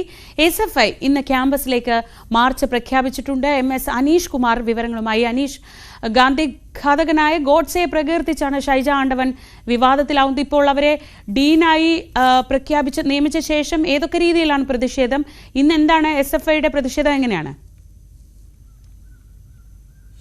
ശ്രീജ, അടുത്ത ഏപ്രിൽ 7 മുതൽ പ്ലാനിംഗ് ആൻഡ് ഡെവലപ്മെന്റ് ഡീനായാണ് കഴിഞ്ഞ ദിവസം രജിസ്ട്രാർ 2 വർഷത്തേക്ക് ഷൈജ ആണ്ടവന് നിയമനം നൽകിയത്. നിലവിൽ പ്ലാനിംഗ് ആൻഡ് ഡെവലപ്മെന്റ് ഡീനായ ഡോക്ടർ പ്രിയാചന്ദ്രന് പകരമാണ് ഈ നിയമനം നൽകുകയും ചെയ്തിരിക്കുന്നത്. ഇതുമായി ബന്ധപ്പെട്ടാണ് വലിയ പ്രതിഷേധം കനക്കുന്നത്. ഇന്നലെ DYFI അടക്കമുള്ള യുവജന സംഘടനകൾ ക്യാമ്പസിലേക്ക് മാർച്ച് നടത്തിയിരുന്നു. ഇന്ന് SFI വലിയ പ്രതിഷേധ മാർച്ച് നടത്തുന്നു. ഇന്നലെ രാത്രി ഫ്രറ്റേണിറ്റി പോലുള്ള ചില സംഘടനകളുടെ നേതൃത്വത്തിലും ഈ ക്യാമ്പസിലേക്ക് മാർച്ച് നടന്നിരുന്നു. യൂത്ത് കോൺഗ്രസ്, യൂത്ത് ലീഗ് അടക്കമുള്ള സംഘടനകളും മാർച്ചുകൾ നടത്തുമെന്ന് അറിയിച്ചിട്ടുണ്ട്. വലിയ പ്രതിഷേധമാണ് ഇവർക്ക് ഈ നിയമനം നൽകിയതിൽ ഉയരുന്നത്. കഴിഞ്ഞ 2024 ജനുവരിയിലായിരുന്നു ഗാന്ധി രക്തസാക്ഷി ദിനത്തോടനുബന്ധിച്ചുള്ള ഒരു സമൂഹ മാധ്യമ പോസ്റ്റിന് താഴെ ഈ ഗോഡ്സെ പ്രകീർത്തിച്ച് ഈ ഷൈജ ആണ്ടവൻ കമന്റ് ഇട്ടത്. ഇതേ തുടർന്ന് വലിയ പ്രതിഷേധങ്ങളാണ് ആ ക്യാമ്പസിലുണ്ടായത്. ക്യാമ്പസിനുള്ളിലും പുറത്തുമൊക്കെ ഈ ഷൈജ ആണ്ടവനെതിരെ പ്രതിഷേധമുണ്ടായി. വലിയ പ്രതിഷേധങ്ങൾക്കൊടുവിൽ കുന്നമംഗലം പോലീസ് ഇവർക്കെതിരെ കേസെടുക്കുകയും പിന്നീട് അറസ്റ്റ് ചെയ്യുകയും ചെയ്തിരുന്നു. കോടതിയിൽ ഹാജരായി ഇവർ ജാമ്യമെടുക്കുന്ന സാഹചര്യമുണ്ടായിരുന്നു. പിന്നീട് ഏറെക്കാലം ഇവർ വിദേശത്തായിരുന്നു ഉണ്ടായിരുന്നത്. അതിനുശേഷം ഈ അധ്യയന വർഷമാണ് വീണ്ടും ക്യാമ്പസിലേക്ക് മടങ്ങിയെത്തത്. ഇതിന് തൊട്ടു പിന്നാലെയാണ് ഇവർക്കിപ്പോൾ ഈ പുതിയ നിയമനം നൽകിയിരിക്കുന്നത്. സീനിയർ അധ്യാപകരടക്കം നിരവധി പേർ, ഈ സീനിയോറിറ്റി കൂടുതലുള്ള ആളുകൾ, ഷൈജ ആണ്ടവനേക്കാൾ യോഗ്യരായവർ ഈ തസ്തികയിലേക്ക് ഉണ്ട്. പക്ഷേ ഇതൊക്കെ മറികടന്നാണ് ഷൈജ ആണ്ടവൻ ഈ തസ്തികയിലേക്ക് നിയമനം നൽകിയത് എന്നാണ് പ്രതിഷേധക്കാർ ആരോപിക്കുന്നത്. വലിയ വിവാദങ്ങളൊക്കെ വരുന്ന സാഹചര്യത്തിൽ ഷൈജയ്ക്കെതിരെ നേരത്തെ ഈ NITക്കുള്ളിൽ ഒരു ആഭ്യന്തര അന്വേഷണവും പ്രഖ്യാപിച്ചിരുന്നു. പക്ഷേ അന്വേഷണത്തിൻ്റെ റിപ്പോർട്ടൊക്കെ നൽകിയെങ്കിലും ഷൈജ ആണ്ടവനെതിരെ നടപടിയെടുക്കുകയോ മറ്റ് കാര്യക്രമങ്ങളിലേക്കോ മാനേജ്മെന്റ് കടന്നിരുന്നില്ല. ഇതിന് പിന്നാലെയാണ് ഇപ്പോൾ ഒരു പുതിയ നിയമനവും നൽകിയിരിക്കുന്നത്. ശ്രീജ. അനീഷ് കുമാറാണ് വിവരങ്ങൾ നൽകിയത് കോഴിക്കോട് നിന്ന്. കേരളത്തിൽ ഇന്ന് തുടക്കത്തിൽ പറഞ്ഞിരുന്നു, കേരളത്തിൽ ഒറ്റപ്പെട്ട ഇടങ്ങളിൽ ഇന്നു മുതൽ ശനിയാഴ്ച വരെ ഇടിമിന്നലോടുകൂടിയ ശക്തമായ മഴയ്ക്ക് സാധ്യതയുണ്ടെന്ന് കേന്ദ്ര കാലാവസ്ഥാ വകുപ്പിൻ്റെ മുന്നറിയിപ്പുണ്ട്. നല്ല വെയിലല്ലേ എന്ന് കരുതി ചിലർ മടി പിടിച്ച് കുടയൊന്നും എടുക്കാതെ നല്ല വെയിലത്തും നടക്കാറുണ്ട്. പക്ഷേ ഇന്നിപ്പോൾ ഒരു കുട കയ്യിൽ വെക്കുന്നതാവും നല്ലത്. ശക്തമായ കാറ്റിനും ഇടിമിന്നലിനും സാധ്യതയുള്ളതിനാൽ ജാഗ്രത പാലിക്കണമെന്നാണ് കേന്ദ്ര കാലാവസ്ഥാ വകുപ്പിൻ്റെ മുന്നറിയിപ്പ്. ഫ്രാൻസിസ് മാർപ്പാപ്പയുടെ ആരോഗ്യനിലയിൽ നേരിയ പുരോഗതിയുണ്ട്. വൃക്കകളെ ബാധിച്ച അണുബാധ ഭേദപ്പെട്ടെന്നാണ് മെഡിക്കൽ റിപ്പോർട്ട്. ശ്വാസകോശത്തിന്റെ പ്രവർത്തനവും മെച്ചപ്പെട്ടതായി CT സ്കാൻ റിപ്പോർട്ട് പറയുന്നു. ഫെബ്രുവരി 14 ന്യൂമോണിയ തുടർന്ന് റോമിലെ ജമേലി ആശുപത്രിയിൽ പാപ്പയെ പ്രവേശിപ്പിച്ചത്. സാധാരണക്കാർ ഉൾപ്പെടുന്ന സൗഹൃദ വലയമാണ് ഫ്രാൻസിസ് മാർപ്പാപ്പയെ വ്യത്യസ്തനാക്കുന്നത്. പ്രിയപ്പെട്ട പാപ്പ ആരോഗ്യവാനായി തിരിച്ചുവരാൻ ലോകത്തോടൊപ്പം പ്രാർത്ഥനയോടെ കാത്തിരിപ്പിലാണ് റോമിലെ തയ്യൽ തൊഴിലാളികൾ മുതൽ ഐസ്ക്രീം കച്ചവടക്കാർ വരെ. മാർപ്പാപ്പയുടെ വിശുദ്ധ വസ്ത്രങ്ങൾ തുന്നുന്ന റാനിയറോ മാൻസിനെല്ലി, ഐസ്ക്രീം വ്യാപാരി സെബാസ്റ്റ്യൻ പാർദോ, റോമിലെ ഹിസ്റ്റോറിക് സെന്ററിലെ കണ്ണട വ്യാപാരി, ഇവരെല്ലാം കാത്തിരിക്കുകയാണ് പ്രിയപ്പെട്ട പാപ്പയെ. സാധാരണ വസ്ത്രധാരണ രീതി, എളിമയുള്ള ജീവിതശൈലി, ആഡംബരത്തോടുള്ള വെറുപ്പ്, ഇതെല്ലാമാണ് ഫ്രാൻസിസ് പാപ്പയെ വ്യത്യസ്തനാക്കുന്നതെന്ന് അദ്ദേഹത്തിന്റെ സ്വന്തം നെയ്ത്തുകാരൻ. മാർപ്പാപ്പയുമൊത്തുള്ള അനുഭവങ്ങൾ റനീറോ മാൻസിനെല്ലി നെയ്തെടുക്കുന്നത് ഇങ്ങനെ.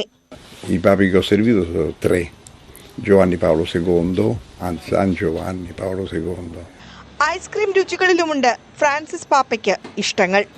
കോവിഡ് കാലത്തിന് ശേഷം ഫ്രാൻസിസ് പാപ്പ ക്ഷണിച്ചതും കുടുംബവുമൊത്ത് പോയി കണ്ടതും ഓർക്കുന്നു പാപ്പയുടെ സ്വന്തം ice cream maker.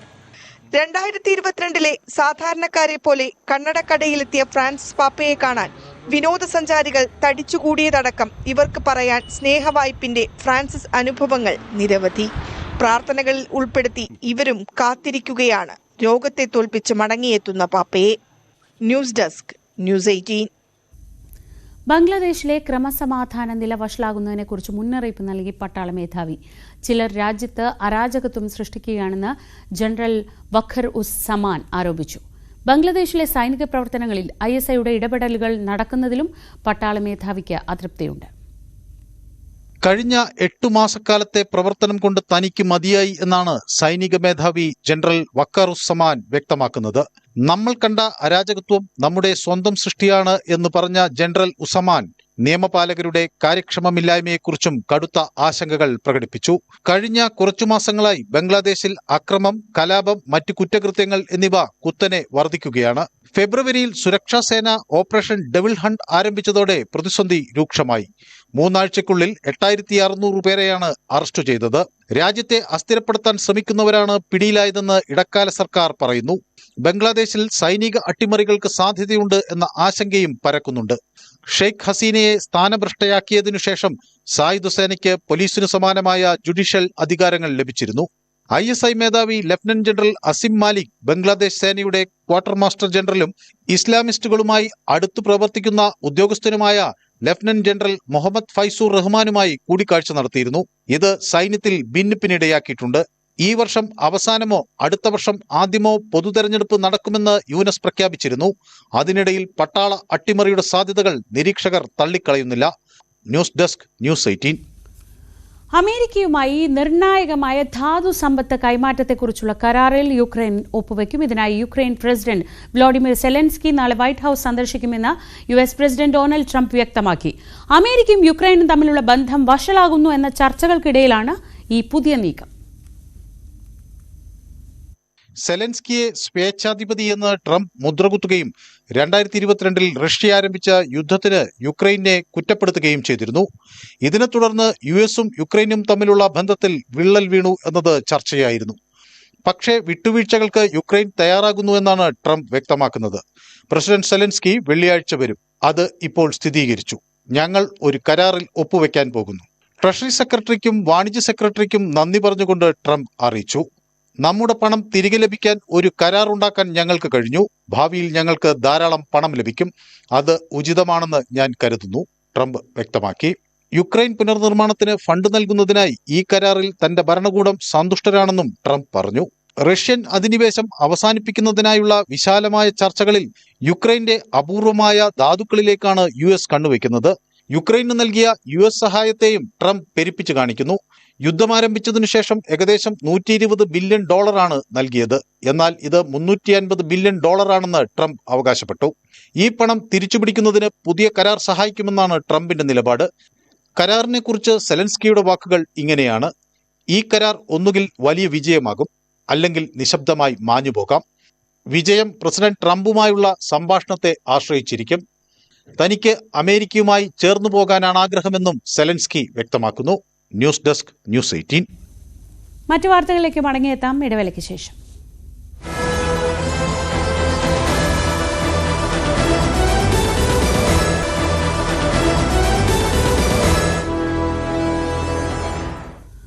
Malappuram Moothedath septic ടാങ്കിൽ വീണ് കാട്ടാന ചെരിഞ്ഞു. ചോളമുണ്ടയിലാണ് സംഭവം.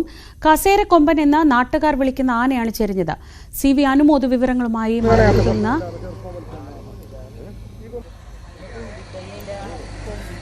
അനുമോദ്, ഈ സെപ്റ്റിക് ടാങ്കിൽ വീണ് ആന ചെരിയുക എന്നൊക്കെ പറഞ്ഞാൽ നമുക്കധികം കേട്ടുകേൾവി ഇല്ലാത്തൊരു കാര്യമാണ്. ഇത് ഈ ജനവാസ മേഖലയിലേക്ക് ഈ ആന സ്ഥിരം വരുന്നതാണോ? എപ്പോഴാണ് ഈ സംഭവം ഉണ്ടായത്? എന്താണ് നമുക്ക് കിട്ടുന്ന വിവരങ്ങൾ? Good morning Sreeja. നാട്ടുകാർ കസേരക്കൊമ്പൻ എന്ന് വിളിക്കുന്ന ആ കാട്ടാനയാണ് ഇന്ന് പുലർച്ചെ മൂത്തേടം ഭാഗത്ത് ഒരു സെപ്റ്റിക് ടാങ്കിൽ വീണ് ചെരിഞ്ഞ നിലയിൽ കണ്ടെത്തിയത്. ഈ ആന കുറച്ച് മാസങ്ങളായി ഈ മേഖലയിലെ ജനവാസ കേന്ദ്രങ്ങളിൽ തുടർച്ചയായി തമ്പടിക്കുന്ന ഒരു സ്വഭാവമായിരുന്നു കാണിച്ചിരുന്നത്. കൃഷി നശിപ്പിക്കുകയും മറ്റ് ബുദ്ധിമുട്ടുണ്ടാക്കുകയും ചെയ്തതായിട്ട് റിപ്പോർട്ടുകൾ ഉണ്ടായിരുന്നു. ആന കാടിറങ്ങിയിട്ടും ഏതാനും മാസങ്ങളായി എന്നാണ് നാട്ടുകാർ പറയുന്നത്. ഈ ആനയ്ക്ക് എന്തെങ്കിലും അസുഖമുണ്ടായിരുന്നോ, മറ്റെന്തെങ്കിലും പ്രശ്നങ്ങൾ ഉണ്ടായിരുന്നോ എന്നുള്ള കാര്യം പരിശോധിക്കുന്നുണ്ട്. സാധാരണഗതിയിൽ ഈ ഇത്തരം ആനകൾ കാടിറങ്ങുന്നത് അവർക്ക് അവിടെ തീറ്റ കിട്ടാൻ ബുദ്ധിമുട്ടാകുമ്പോഴും അതുപോലെ തന്നെ കൂട്ടത്തിൽ നിന്ന് മാറുമ്പോഴും അല്ലെങ്കിൽ ആരോഗ്യ പ്രശ്നങ്ങൾ ഉണ്ടാകുമ്പോഴും ഒക്കെയാണ്. അപ്പോൾ ഈ ആനയുടെ ആരോഗ്യസ്ഥിതി അല്പം മോശമായിരുന്നു എന്നാണ് വനംവകുപ്പിൽ നിന്ന് നമുക്ക് ഈ സമയത്ത് ലഭ്യമായ ഒരു വിവരം. കുഴിയിൽ വീണ്, സെപ്റ്റിക് ടാങ്കിൽ വീണ് അതിന് കര കയറാൻ കഴിയാതെ അവിടെ കിടന്ന് മരിക്കുകയായിരുന്നു. അപ്പോൾ മരണകാരണം ഒരുപക്ഷെ മറ്റെന്തെങ്കിലും അസുഖങ്ങൾ കൂടി ആയിരിക്കാം എന്ന ഒരു വിലയിരുത്തലും വനംവകുപ്പിനുണ്ട്. എന്താണെങ്കിലും ഇത് പുലർച്ചെയാണ് ഈ ആനയെ ഇങ്ങനെ സെപ്റ്റിക് ടാങ്കിൽ വീണ് ചെരിഞ്ഞ നിലയിൽ കണ്ടെത്തിയത്. നാട്ടുകാർ വനംവകുപ്പിനെ വിവരം അറിയിച്ചപ്പോൾ DFO അടക്കമുള്ള ഉന്നത ഉദ്യോഗസ്ഥർ സ്ഥലത്തെത്തിയിട്ടുണ്ട്. പോസ്റ്റ്മോർട്ടം നടപടികൾക്ക് ശേഷമേ മരണകാരണം എന്താണെന്ന് വ്യക്തമാവുകയുള്ളൂ. ഈ ആനയുടെ കൊമ്പിൻ്റെ ഒരു പ്രത്യേകത കൊണ്ടാണ് നാട്ടുകാർ ഇതിനെ കസേര കൊമ്പൻ എന്ന് വിളിച്ചിരുന്നതെന്നാണ് നാട്ടുകാർ വ്യക്തമാക്കിയിട്ടുള്ളത്. ഏതാനും മാസങ്ങളായിട്ട് ഈ ആന ഈ മേഖലയിൽ തന്നെ പല ഭാഗങ്ങളിലായിട്ട് കണ്ടത്. നമ്മൾ മുമ്പ് തന്നെ നമ്മൾ ഈ പുഴയുടെ തീരത്ത് നിന്ന് മണൽ വാരി എറിയുന്ന ഒരു ആനയുടെ ദൃശ്യങ്ങളൊക്കെ പുറത്തു വിട്ടിരുന്നു. അത് ഈ ആനയുടെ ആയിരുന്നു എന്നാണ് നാട്ടുകാർ ഇപ്പോൾ തിരിച്ചറിഞ്ഞിട്ടുള്ളത്. അപ്പോഴെന്താണെങ്കിലും ആനയ്ക്ക് രോഗം എന്തോ അലട്ടിയിരുന്നു, അസുഖബാധിതനായിരുന്നു എന്ന പ്രാഥമിക വിലയിരുത്തലാണ് വനംവകുപ്പിനുള്ളത്. അല്ലെങ്കിൽ കുഴിയിൽ വീണാൽ കയറിപ്പോകാവുന്ന ആഴം മാത്രമേ കുഴിക്കുള്ളൂ. അപ്പോൾ ആനയുടെ ആരോഗ്യസ്ഥിതി മോശമായതാകാം ഇങ്ങനെ ഒരു കുഴിയിൽ വീണിട്ട് കയറിപ്പോകാൻ കഴിയാതെ ഈ ജീവൻ ഒടുങ്ങാനുള്ള കാരണമെന്നും പ്രാഥമികമായ വിലയിരുത്തലുണ്ട്. എന്താണെങ്കിലും വിശദമായ പരിശോധനകൾ വനംവകുപ്പ് ആരംഭിച്ചിട്ടുണ്ട്. ഈ മേഖല സ്ഥിരം ഇങ്ങനെ കാട്ടാനയുടെ സാന്നിധ്യമൊക്കെ ഉള്ളൊരു മേഖലയാണോ? മൂത്തേടം നിലമ്പൂരിൻ്റെ കാടിനോട് ചേർന്ന് അമരമ്പലം റിസർവ് ഫോറസ്റ്റ് മേഖലയോട് ചേർന്ന് കിടക്കുന്ന പ്രദേശങ്ങളിലൊന്നാണ് മൂത്തേടം. ഇവിടെ തുടർച്ചയായിട്ട് വന്യജീവികൾ ഇറങ്ങുന്ന വാർത്തകൾ തുടർച്ചയായി നമ്മൾ റിപ്പോർട്ട് ചെയ്യുന്ന ഒരു സ്ഥലം കൂടിയാണ്. കാരണം കാടിനോട് ഏറ്റവും അധികം അടുത്ത് കിടക്കുന്ന ജനവാസ മേഖലകളിൽ ഒന്നാണ് മൂത്തേടം. അപ്പോൾ അവിടെ നിരവധി ആനകൾ ഇതിനു മുമ്പ് ഇറങ്ങിയിട്ടുണ്ട്. ആനക്കുട്ടികൾ ഇറങ്ങുന്നുണ്ട്.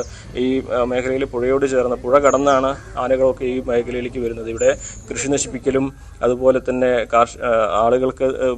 ആളുകളുടെ വീടിനോട് ചേർന്നുള്ള ഇടങ്ങളിലേക്ക് ആന വരുന്നതൊക്കെ ഇവിടെ പതിവുള്ള ഒരു സ്ഥലമാണ്. ഈ മേഖലയിൽ സോളാർ ഫെൻസിങ്ങും അതുപോലെ തന്നെ ഈ ആനകൾ കയറാതിരിക്കാനുള്ള സുരക്ഷാ സംവിധാനങ്ങൾ ഒരുക്കണമെന്ന ആവശ്യത്തിനും വലിയ പഴക്കമുണ്ട്. വനാതിർത്തിയോട് ചേർന്ന പ്രദേശമായതുകൊണ്ട് തന്നെ ഇത്തരത്തിലുള്ള സംഭവങ്ങൾ അവിടെ പതിവാകുന്നത് നാട്ടുകാരിലും വലിയ പ്രതിഷേധം ഉണ്ടാക്കുന്ന ഒരു സാഹചര്യം ഉണ്ടായിരുന്നു. ഇതിപ്പോൾ ഒരു ആദ്യമായിട്ടല്ല ഈ ഒരു പ്രദേശത്ത് ഇത്തരത്തിലൊരു സംഭവം ഉണ്ടാകുന്നത്. മുമ്പ് പലപ്പോഴും ഈ പുഴയുടെ തീരങ്ങളിലായിട്ടും ഈ കാടിൽ പലയിടങ്ങളിലായിട്ടും ഇത്തരത്തിൽ വന്യജീവികൾ മരിച്ചു വീഴുന്നു ചത്തു വീഴുന്നതൊക്കെ മേഖലയിൽ ഉണ്ടാകുന്നുണ്ട്. അപ്പോൾ അത് ഒന്നുകിൽ ഇത്രയും പ്രായാധിക്യം കാരണം അതേപോലെ മറ്റെന്തെങ്കിലും ജീവികളെ ഏറ്റുമുട്ടലിലൊക്കെ പരിക്ക് പറ്റുന്ന ഈ മൃഗങ്ങളാണ് ജനവാസ മേഖലയോട് ചേർന്നൊക്കെ ഉള്ള പ്രദേശങ്ങളിലേക്ക് വരുന്നത്. അപ്പോൾ അത്തരത്തിൽ തന്നെ ഒരു സാഹചര്യമാണ് ഇപ്പോൾ കസേരക്കൊമ്പൻ എന്ന് വിളിക്കുന്ന ഈ ആനയുടെ കാര്യത്തിൽ ഉണ്ടായത് എന്നാണ് ഇപ്പോൾ പ്രാഥമികമായിട്ട് വിലയിരുത്തേണ്ടത്. ഒന്നുകിൽ ആനയ്ക്ക് എന്തെങ്കിലും രോഗം മുമ്പ് ഉണ്ടായതുകൊണ്ട് അതിന് കാടിനുള്ളിൽ കഴിയാൻ കഴിയാത്ത ഒരു സാഹചര്യമായതുകൊണ്ട് അത് പുറത്തേക്ക് വരികയും കുറച്ചുകൂടി എളുപ്പത്തിൽ വെള്ളവും തീറ്റയൊക്കെ ലഭിക്കാൻ ഉള്ള സാഹചര്യങ്ങൾ അന്വേഷിക്കുകയും ചെയ്തിട്ടുണ്ട്. അതിൻ്റെ ഭാഗമായിട്ട് കൃഷിയും നശിപ്പിച്ചിട്ടുണ്ട്. കാട്ടിലേക്ക് തിരിച്ചു പോയിട്ടില്ല ആന ഇത്രയും മാസമായിട്ട് എന്നും നാട്ടുകാർ പറയുമ്പോൾ സ്വാഭാവികമായിട്ടും ആരോഗ്യസ്ഥിതി അതിൻ്റെ അത്ര ഭദ്രമായിരുന്നില്ല എന്ന് തന്നെ വേണം വിലയിരുത്തുവാൻ. എന്താണെങ്കിലും വനംവകുപ്പിൻ്റെ ഭാഗത്തു നിന്നുള്ള നടപടികൾ ആരംഭിച്ചിട്ടുണ്ട്. നമുക്ക് ഇതിൻ്റെ മരണകാരണം എന്തെന്നുള്ളത് അറിയാൻ അല്പമണിക്കൂറുകൂടി കാത്തിരിക്കേണ്ടി വരും. ശരി, CV അനുമോദാണ് വിവരങ്ങൾ നൽകിയത്. മലപ്പുറത്ത് നിന്ന് നാട്ടുകാർ കസേരക്കൊമ്പൻ എന്ന് വിളിക്കുന്ന ആനയാണ് സെപ്റ്റിക് ടാങ്കിൽ വീണ് ചെരിഞ്ഞ നിലയിൽ കണ്ടെത്തിയത്. വനം വകുപ്പ് തുടർ നടപടികൾ ആരംഭിച്ചിട്ടുണ്ട്. ഇനി നമ്മൾ മറ്റു വാർത്തകളിലേക്ക് പോവുകയാണ്. ഇന്ന് എന്തൊക്കെ വാർത്തകൾ എപ്പോഴൊക്കെ നടക്കാനുണ്ട് ഒറ്റ നോട്ടത്തിൽ കാണാം. ഇന്ന് ഇത് സംഭവിക്കും. വെഞ്ഞാറമൂട് കൂട്ടക്കൊലപാതകത്തിൽ കാരണം തേടിയുള്ള പോലീസ് അന്വേഷണം തുടരുന്നു. പ്രതി അഫാന്റെ ഉമ്മയുടെ മൊഴി ഇന്ന് രേഖപ്പെടുത്തിയേക്കും. അഫാന്റെ അറസ്റ്റും വൈകാതെ. സെക്രട്ടേറിയറ്റിന് മുന്നിൽ ആശാ വർക്കർമാരുടെ സമരം ഇന്നും തുടരും. CITU നേതൃത്വത്തിലുള്ള ആശാ വർക്കർമാർ ബദൽ സമരവുമായി എത്തുന്നു. ഇന്ന് സംസ്ഥാന വ്യാപകമായി കേന്ദ്ര സർക്കാർ ഓഫീസുകളിലേക്ക് മാർച്ച് നടത്തും.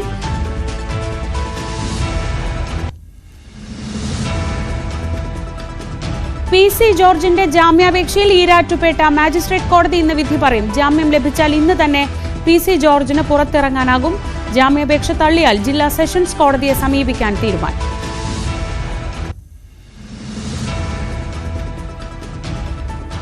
മനുഷ്യ വന്യജീവി സംഘർഷത്തിന്റെ പശ്ചാത്തലത്തിൽ മുഖ്യമന്ത്രിയുടെ അധ്യക്ഷതയിൽ ഉന്നതതല യോഗം ഇന്ന് വൈകിട്ട് 3:30 സെക്രട്ടേറിയറ്റിലെ മുഖ്യമന്ത്രിയുടെ കോൺഫറൻസ് ഹാളിലാണ് യോഗം. വനം വകുപ്പിന് പുറമെ ധനം, തദ്ദേശം, വൈദ്യുതി, റവന്യൂ, ആരോഗ്യം, ജലസേചന വകുപ്പുകളിലെ മന്ത്രിമാർ യോഗത്തിൽ പങ്കെടുക്കും.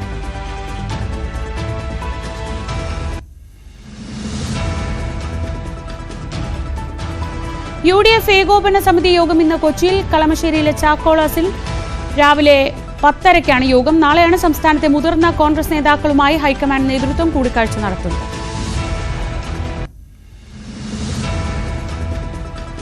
ഡൽഹി നിയമസഭയുടെ ഡെപ്യൂട്ടി സ്പീക്കർ സ്ഥാനത്തേക്ക് BJP MLA മോഹൻ സിംഗ് ബിഷ്ടിന്റെ പേര് മുഖ്യമന്ത്രി രേഖ ഗുപ്ത എന്ന് നിർദ്ദേശിക്കും. ബിഷ്ടിനെ ഈ സ്ഥാനത്തേക്ക് തെരഞ്ഞെടുക്കുന്നതിനായി 2 പ്രത്യേക പ്രമേയങ്ങൾ അവതരിപ്പിക്കും.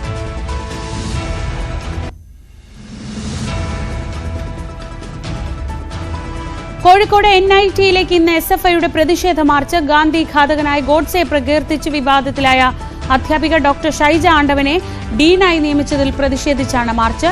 വിവിധ യുവജന സംഘടനകൾ കഴിഞ്ഞ ദിവസം മാർച്ച് നടത്തിയിരുന്നു.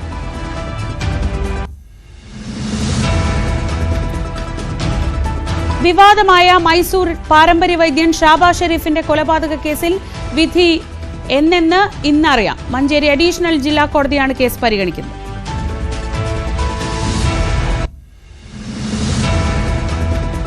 മഹാശിവരാത്രിയോടനുബന്ധിച്ചുള്ള ബലിതർപ്പണങ്ങൾക്കായി ആലുവ മണപ്പുറത്തേക്ക് ഭക്തജന പ്രവാഹം. ഇന്ന് കുംഭമാസത്തിലെ അമാവാസിയായതിനാൽ ഉച്ചവരെ ബലിതർപ്പണത്തിനുള്ള ക്രമീകരണങ്ങൾ ഒരുക്കിയിട്ടുണ്ട്.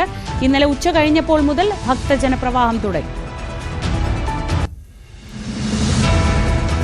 കേരളത്തിലെ ഒറ്റപ്പെട്ട ഇടങ്ങളിൽ ഇന്നു മുതൽ ശനിയാഴ്ച വരെ മഴയ്ക്ക് സാധ്യതയുണ്ടെന്ന് കേന്ദ്ര കാലാവസ്ഥാ വകുപ്പ്. ശക്തമായ കാറ്റിനും ഇടിമിന്നലിനും സാധ്യതയുള്ളതിനാൽ ജാഗ്രത പാലിക്കണമെന്ന മുന്നറിയിപ്പ്. കടൽ മണൽ ഖനനത്തിനെതിരെ സംസ്ഥാന വ്യാപകമായി ഇന്ന് തീരദേശ ഹർത്താൽ. കാസർഗോഡ് മുതൽ തിരുവനന്തപുരം വരെയുള്ള ജില്ലകളിലെ തീരദേശങ്ങൾ ഹർത്താലിന്റെ ഭാഗമാവും. മത്സ്യത്തൊഴിലാളി കോർഡിനേഷൻ കമ്മിറ്റിയുടെ നേതൃത്വത്തിലാണ് ഹർത്താൽ.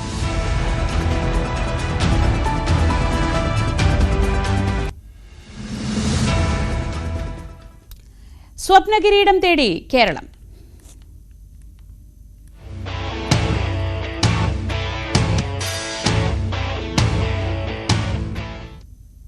രഞ്ജി ട്രോഫി ഫൈനലിൽ കേരളത്തിനെതിരെ മികച്ച സ്കോർ ലക്ഷ്യമിട്ട് വിദർഭ. 4 വിക്കറ്റിന് 254 റൺസ് നിലയിലാണ് വിദർഭ രണ്ടാം ദിനം ബാറ്റിംഗ് പുനരാരംഭിക്കുക. 138 റൺസുമായി ക്രീസിലുള്ള ഡാനിഷ് മലേവാറും 86 റൺസ് എടുത്ത് പുറത്തായ കരുൺ നായരും ചേർന്നാണ് വിദർഭയെ മികച്ച നിലയിലെത്തിച്ചത്. 24 റൺസ് എടുക്കുന്നതിനിടെ 3 വിക്കറ്റുകൾ നഷ്ടമായ വിദർഭ 4ാം വിക്കറ്റിൽ 215 റൺസിന്റെ കൂട്ടുകെട്ട് സൃഷ്ടിച്ചു. കേരളത്തിന് വേണ്ടി MD നിതീഷ് 2 വിക്കറ്റും ഈഡൻ ആപ്പിൾ ടോം 1 വിക്കറ്റും വീഴ്ത്തി. ഇനി ജാഗ്രത.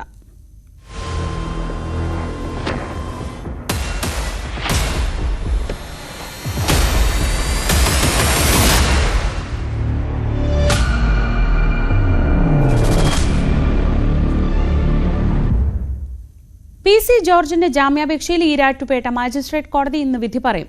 ജാമ്യം ലഭിച്ചാൽ ഇന്ന് തന്നെ ജോർജിന് പുറത്തിറങ്ങാനാകും. ജാമ്യാപേക്ഷ തള്ളിയാൽ ജില്ലാ സെഷൻസ് കോടതിയെ സമീപിക്കാനാണ് തീരുമാനം. ഡോക്ടർമാരുടെ നിർദ്ദേശം കൂടി പരിഗണിച്ചാകും ജോർജ് ആശുപത്രി വിടുക. മെഡിക്കൽ കോളേജിൽ നിന്ന് പുറത്തിറങ്ങിയാൽ പാലായിലെ സ്വകാര്യ ആശുപത്രിയിൽ കൂടുതൽ പരിശോധന നടത്താനും ആലോചനയുണ്ട്. ശ്രീജിത്ത് വിവരങ്ങളുമായി. ശ്രീജിത്ത്, ഇന്ന് കോടതിയിൽ നിന്ന് ഒരു അനുകൂല തീരുമാനം തന്നെയാണോ പ്രതീക്ഷിക്കുന്നത്? PC ജോർജിന്റെ ആരോഗ്യനില എങ്ങനെയാണിപ്പോൾ?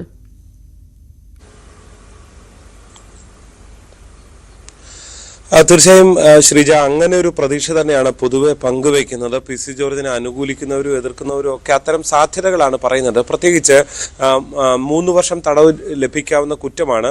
പോലീസിന്റെ ചോദ്യം ചെയ്യലും കസ്റ്റഡിയും എല്ലാം പൂർത്തിയായി. പോലീസ് ആവശ്യപ്പെട്ട സമയം കഴിഞ്ഞിരിക്കുന്നു.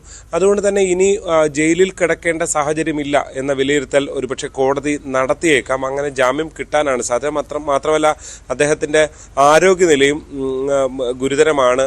അതായത് ഗുരുതരമായ ആരോഗ്യ പ്രശ്നങ്ങൾ ഉള്ള ആളാണ് എന്ന് കോടതി വിലയിരുത്തുകയും ചെയ്തിട്ടുണ്ട്. അതിന്റെ രേഖകളടക്കം കോടതിക്ക് ബോധ്യപ്പെട്ടതാണ്. അതുകൊണ്ട് തന്നെ ജാമ്യം കൊടുക്കാൻ സാധ്യതയുണ്ട്. ഇനി ഏതെങ്കിലും കാരണവശാൽ ജാമ്യവ്യവസ്ഥ തള്ളിയാൽ മേൽക്കോടതിയെ സമീപിക്കും. എന്തായാലും നിലവിൽ ചികിത്സയിൽ തുടരുകയാണ് PC ജോർജ്. കൂടുതൽ പരിശോധനകൾ വേണം. അതായത് സ്ഥിരം അദ്ദേഹം ചികിത്സ തേടുന്നത് കൊച്ചിയിലെ സ്വകാര്യ ആശുപത്രിയിലും പാലായിലെ സ്വകാര്യ ആശുപത്രിയിലുമാണ്. അതുകൊണ്ട് തന്നെ ഇന്ന് അഥവാ ജാമ്യം കിട്ടിയാൽ തന്നെ അദ്ദേഹം അവിടെ നിന്ന് പുറത്തിറങ്ങി പാലയിലെ സ്വകാര്യ ആശുപത്രിയിലേക്ക് പോകാനാണ് സാധ്യത ഉള്ളത്. എന്തായാലും കോട്ടയം മെഡിക്കൽ കോളേജിലെ ഡോക്ടർമാരുടെ ഇന്നത്തെ പരിശോധന കൂടി, സീനിയർ ഡോക്ടർമാർ കുറച്ച് സമയം കൂടി കഴിഞ്ഞാലാണ് എത്തുക. ആ പരിശോധന എല്ലാം കഴിഞ്ഞ ശേഷമായിരിക്കും ഡിസ്ചാർജ് സംബന്ധിച്ചൊരു അന്തിമമായ വ്യക്തത വരിക. എന്തായാലും 11 മണിക്ക് ശേഷം ഏത് സമയവും കോടതി ഈ കേസ് ജാമ്യാപേക്ഷ പരിഗണിക്കാൻ സാധ്യതയുണ്ട്. ജാമ്യം കിട്ടി പുറത്തിറങ്ങിയാൽ ഒരുപക്ഷെ ജോർജിന് സ്വീകരണം അടക്കമുള്ള പരിപാടികളും BJPയും PC ജോർജ് അനുകൂലികളും ഒക്കെ ആലോചിക്കുന്നുണ്ട്. ശ്രീജ. ജി ശ്രീജിത്താണ് വിവരങ്ങൾ നൽകിയത് കോട്ടയത്ത് നിന്ന്. വിവാദം സൃഷ്ടിച്ച മൈസൂർ പാരമ്പര്യ വൈദ്യൻ ഷാബാ ഷെരീഫിന്റെ കൊലപാതക കേസിൽ വിധി എന്ന് വരുമെന്ന് ഇന്നറിയാം. മഞ്ചേരി അഡീഷണൽ ജില്ലാ കോടതി 1 1 വർഷത്തോളം നീണ്ട വാദപ്രതിവാദങ്ങൾ കഴിഞ്ഞയാഴ്ച പൂർത്തിയായിരുന്നു. CV അനുമോദ് വിവരങ്ങളുമായി മലപ്പുറത്ത് നിന്ന്. അനുമോദ്, ഈ കേസിന്റെ ഏറ്റവും പ്രധാനപ്പെട്ട പ്രത്യേകത മൃതദേഹം പോലും കണ്ടെത്താൻ കഴിഞ്ഞിട്ടില്ല എന്നതാണ്. അപ്പോൾ ശാസ്ത്രീയമായ പരിശോധനാ ഫലങ്ങൾ വേണം. എന്താണ് പൊതുവെ പ്രതീക്ഷിക്കപ്പെടുന്നത്? ശ്രീജ, കേരളത്തിൽ അത്യപൂർവമായിട്ടുള്ള ശാസ്ത്രീയ പരിശോധനകളിലൂടെ ഒരു കേസ് കോടതിയുടെ മുമ്പിലെത്തി എന്നുള്ളതാണ് ഇതിലേറ്റവും പ്രധാനപ്പെട്ട തെളിവ്. ഇതിൽ തെളിവായിട്ട് ഏറ്റവും പ്രധാനമായിട്ട് കാണുന്നത് ഷാബാ ഷെരീഫിൻ്റെ തലമുടിയുടെ മൈറ്റോകോൺട്രിയ ഫലമാണ്. ഇതാണ് മരിച്ചത് ഷാബാ ഷെരീഫാണ് എന്ന് തെളിയിക്കുവാൻ പോലീസിന് മുന്നിലുള്ള ഏറ്റവും പ്രധാനപ്പെട്ട ഒരു തെളിവ്. ഒരാളെ കൊന്ന് കഷ്ണം കഷ്ണമാക്കി നുറുക്കി ഒരു തെളിവും ശേഷിക്കാതെ പുഴയിൽ വലിച്ചെറിഞ്ഞ് ആ വിവരം 1 വർഷത്തിന് ശേഷം ആണ് പുറം ലോകം തന്നെ അറിഞ്ഞത്. അപ്പോൾ വർഷങ്ങളോളം നീണ്ട ഒരു കുറ്റകൃത്യം ഇവിടെ നടന്നു. ഒരാളെ ബന്ദിയാക്കി അതിക്രൂര പീഡനങ്ങൾക്ക് വിധേയമാക്കി നമ്മൾ ഒരിക്കലും കേട്ടുകേൾവി പോലുമില്ലാത്ത രീതിയിൽ അയാളെ ക്രൂരമായി കൊന്ന് കഷ്ണം കഷ്ണമാക്കി മുറിച്ച് ചാലിയാറിൽ തള്ളി അങ്ങനെ ഒരു കുറ്റകൃത്യം തന്നെ നടന്നതായിട്ട് പുറം ലോകം തന്നെ അറിയാത്ത ഒരു തരത്തിലേക്ക് സാഹചര്യങ്ങളുണ്ടായി. ഈ കുറ്റകൃത്യങ്ങളിൽ പങ്കാളിയായിട്ടുള്ള ഇതിൽ 7ാം പ്രതിയായിട്ടുള്ള നൌഷാദിൻ്റെ വെളിപ്പെടുത്തലാണ് ആ കേസ് പുറത്തു വരാൻ തന്നെ കാരണമായത്. ഇയാളെ മാപ്പുസാക്ഷിയാക്കിയിട്ടുണ്ട്. നിലവിൽ ഷാബാ ഷെരീഫിനെ കൊണ്ടുവന്ന് കൊന്ന് കുഴിച്ചിട്ടത് ഒറ്റമൂലിയുടെ രഹസ്യം പറയാത്തതുകൊണ്ടാണ് എന്നാണ് കേസ് ഉള്ളത്. ഷൈബിൻ അഷ്റഫും അതുപോലെ തന്നെ 13 പ്രതികളും ഇതിൽ ഇപ്പോൾ വിചാരണ പൂർത്തിയായി. കേസിൽ ഒരു പ്രതിയെ ഇനിയും പിടികൂടാനുണ്ട്. മറ്റൊരു പ്രതി ഈ വിചാരണയ്ക്കിടെ പിടികിട്ടാപ്പുള്ളിയായിരിക്കെ തന്നെ മരിക്കുന്ന ഒരു സാഹചര്യം ഉണ്ടായിട്ടുണ്ട്. സാഹചര്യ തെളിവുകളും ശാസ്ത്രീയ തെളിവുകളുമാണ് ഈ കേസിൽ ഏറ്റവും നിർണായകമായിട്ടുള്ളത്. ഈ ഷാബാ ഷെരീഫിനെ തട്ടിക്കൊണ്ടുവന്ന സംഘത്തെ അദ്ദേഹത്തിൻ്റെ കുടുംബാംഗങ്ങൾ തിരിച്ചറിഞ്ഞിട്ടുണ്ട്. ശാസ്ത്രീയ പരിശോധനാ ഫലങ്ങളിൽ ഏറ്റവും നിർണായകം നേരത്തെ സൂചിപ്പിച്ചതുപോലെ മൈറ്റോകോൺട്രിയ DNA പരിശോധനാ ഫലവും മറ്റുമാണ്. അതിൽ ഈ പ്രതികൾക്ക് മുൻപ് സാമ്പത്തികമായിട്ടുള്ള നേട്ടത്തിന് വേണ്ടിയാണ് ഇത്തരത്തിലൊരു കൃത്യം ചെയ്തത് എന്നുള്ള തരത്തിലാണ് വാദം ഉള്ളത്. എന്നാൽ മറുവശത്ത് 7ാം പ്രതി ആയിട്ടുള്ള ഇപ്പോൾ കേസിൽ മാപ്പുസാക്ഷിയായിട്ടുള്ള നൌഷാദ് സാമ്പത്തിക ലാഭത്തിന് വേണ്ടി കള്ളക്കഥ പറയുകയാണ് എന്ന നിലപാടാണ് പ്രതിഭാഗം കോടതിയിൽ സ്വീകരിച്ചിട്ടുള്ളത്. എന്താണെങ്കിലും കേസ് വളരെ ഈ കേരളത്തിലെ അപൂർവങ്ങളിലും അപൂർവമായ ഒരു കേസായിട്ട് ഇത് മാറുന്നത് ഈ കേസിൻ്റെ ഒരു ചരിത്രവും അതിൻ്റെ സ്വഭാവവും അതിൻ്റെ ഇപ്പോൾ അത് ശാസ്ത്രീയ പരിശോധനാ ഫലങ്ങളുടെ പ്രാധാന്യവും കൂടി കണക്കിലെടുത്തുകൊണ്ടാണ്. വിചാരണ പൂർത്തിയായി കഴിഞ്ഞു. ഇന്ന് എന്നായിരിക്കും കേസിൽ വിധി പറയുക എന്ന കാര്യത്തിൽ ഒരു അന്തിമ ചിത്രം വ്യക്തമാകും. മാർച്ച് 3-നകം വിധി പറയാൻ ആണ് കോടതിയിലേക്ക് ലഭിച്ച നിർദ്ദേശമെന്നാണ് നമുക്ക് അറിയാനാകുന്നത്. അപ്പോൾ അങ്ങനെയാണെങ്കിൽ 2 ദിവസത്തിനകം തന്നെ ഈ കേസിൽ വിധി പ്രസ്താവം ഉണ്ടാകുമെന്നാണ് കരുതുന്നത്. ശരി, CV അനുമോദാണ് വിവരങ്ങൾ നൽകിയത് മലപ്പുറത്ത് നിന്ന്. കേരളത്തിലെ ഒരു കുറ്റ ചരിത്രമൊക്കെ നോക്കിയാൽ അതിൽ അത്യപൂർവമായ ഒരു കേസാണ് ഈ ഷാബാ ഷെരീഫിൻ്റേത്. വെള്ളനാട് 10 വയസ്സുകാരി തൂങ്ങിമരിച്ച സംഭവത്തിൽ ദുരൂഹത ആരോപിച്ച് പിതാവ്. അമ്മയ്ക്കൊപ്പം താമസിച്ചിരുന്ന പെൺകുട്ടിയെ കഴിഞ്ഞ ദിവസമാണ് ശുചിമുറിയിൽ തൂങ്ങി മരിച്ച നിലയിൽ കണ്ടെത്തിയത്. ദമ്പതികൾ വേർപിരിഞ്ഞ് താമസിക്കുകയായിരുന്നു. എൻ്റെ മകൾ മരിച്ചത് എനിക്ക് കൊണ്ടുവരിക്കാൻ പറ്റുന്നില്ല. അതുപോലെ ഞാനും ഭാര്യയായിട്ട് പിണങ്ങി താമസിക്കുകയാണ്. പക്ഷേ ഞാൻ പലതവണ പറഞ്ഞിട്ടുണ്ട്, ഈ സ്വരൂ എന്ന് പറയുന്ന വ്യക്തി അവിടെ വരല്ലേ. എൻ്റെ മക്കളെ നല്ല വൃത്തി നോക്കുമെന്ന് പറഞ്ഞാണ് കൊണ്ടുപോയിരുന്നത്. പക്ഷേ എൻ്റെ മക്കളിൽ ഒരാൾ പോയി. എൻ്റെ മക്കളെ നല്ല വൃത്തി നോക്കും എന്ന് പറഞ്ഞിട്ടാണ് കൊണ്ടുപോയത്. എന്നിട്ട് പോലും എൻ്റെ മക്കളെ കാണാൻ ഞാൻ പോയിട്ടില്ല. ഏകദേശം 1 വർഷത്തിൽ കൂടുതലായി എൻ്റെ മക്കളെ കണ്ടിട്ട്. ഞാൻ ഇതുവരെ എൻ്റെ മക്കളെ കാണാൻ പോയപ്പോഴാണ് കേസ് കൊടുത്തത്. എൻ്റെ കേസെല്ലാം ഈ സ്വരൂപും സിമിയും ബാക്കിയുള്ളവർ ചെയ്തിരിക്കുന്നത്. വിവരങ്ങളുമായി VV വിനോദ് ചേരുന്നു. വിനോദ്, 10 വയസ്സുള്ള ഒരു കുഞ്ഞാണ് മരിച്ചത്. അത് ആത്മഹത്യയാണോ, എന്താണ് സംഭവിച്ചതെന്നൊക്കെ അറിയേണ്ടതുണ്ട്. പക്ഷേ അച്ഛൻ ആർക്കെതിരെയാണ് ആരോപണം ഉന്നയിക്കുന്നത്? എന്താണ് ആ ആരോപണത്തിന്റെ പശ്ചാത്തലം? ശ്രീജ, കഴിഞ്ഞ ദിവസമാണ് വെള്ളനാട് 10 വയസ്സുകാരിയെ വീട്ടിലെ ശുചിമുറിയിൽ തൂങ്ങി മരിച്ച നിലയിൽ കണ്ടെത്തിയത്. അവിടുത്തെ ഒരു സാഹചര്യങ്ങൾ പരിശോധിക്കുമ്പോൾ ഈ മരണത്തിൽ ദുരൂഹത ആരോപിക്കുകയാണ് കുട്ടിയുടെ പിതാവ്. മാതാപിതാക്കൾ പിരിഞ്ഞ് കഴിയുകയാണ്. 1 വർഷമായി കുട്ടികളെ, ഈ മരിച്ച കുട്ടിയുടെ അനുജത്തി ആയ ഒരു കുഞ്ഞു കൂടിയുണ്ട്. ഈ 2 കുഞ്ഞുങ്ങളെയും കാണാൻ കഴിയുന്നില്ല, കാണാൻ സമ്മതിക്കുന്നില്ല എന്നാണ് പിതാവ് പറയുന്നത്. മാത്രമല്ല മാതാവിന് മറ്റൊരാളുമായി അടുപ്പമുണ്ടായിരുന്നു, അയാൾ ആ വീട്ടിൽ വരുന്നതിനെ താൻ എതിർത്തിരുന്നു എന്ന കാര്യമൊക്കെ പിതാവ് പറയുന്നുണ്ട്.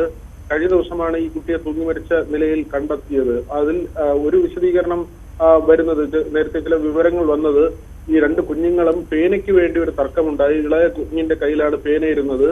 ആ പേന ഇളയ കുഞ്ഞിന്റെ കയ്യിൽ തന്നെ ഇരിക്കട്ടെ എന്ന് വീട്ടുകാർ പറയുകയും ഇതിൽ വിഷമിച്ച് പെൺകുട്ടി തൂങ്ങി മരിച്ചു എന്നുമാണ് പറയുന്നത്, ചില വിവരങ്ങൾ വന്നത്. പക്ഷേ ഇത് പിതാവ് തള്ളിക്കളയുകയാണ്. തന്റെ മകളുടെ മരണത്തിൽ ദുരൂഹതയുണ്ട് എന്ന് ആരോപിച്ചാണ് ആര്യനാട് പോലീസിന് പരാതി നൽകിയിട്ടുള്ളത്. പോലീസ് അസ്വാഭാവിക മരണത്തിന് കേസെടുത്തിട്ടുണ്ട്. ഇതുമായി ബന്ധപ്പെട്ട അന്വേഷണം തുടരുകയും ചെയ്യുന്നു. ശ്രീക വിനോദാണ് വിവരങ്ങൾ നൽകിയത് തിരുവനന്തപുരത്ത് നിന്ന്. തൊടുപുഴയിൽ മെഡിക്കൽ വിദ്യാർത്ഥിനിക്ക് നേരെ അതിക്രമം കാട്ടി യുവാവിനെ പിടികൂടിയത് CCTV ദൃശ്യങ്ങൾ കേന്ദ്രീകരിച്ച്. കഴിഞ്ഞ ദിവസമാണ് നടു റോഡിൽ പെൺകുട്ടിക്ക് നേരെ അതിക്രമം ഉണ്ടായത്. മൂവാറ്റുപുഴ സ്വദേശി നസീബാണ് പിടിയിലായത്.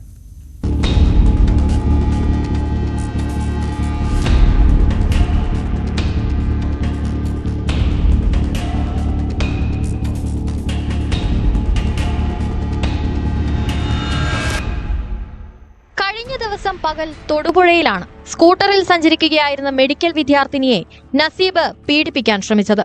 സ്കൂട്ടർ തടഞ്ഞു നിർത്തിയായിരുന്നു പീഡന ശ്രമം.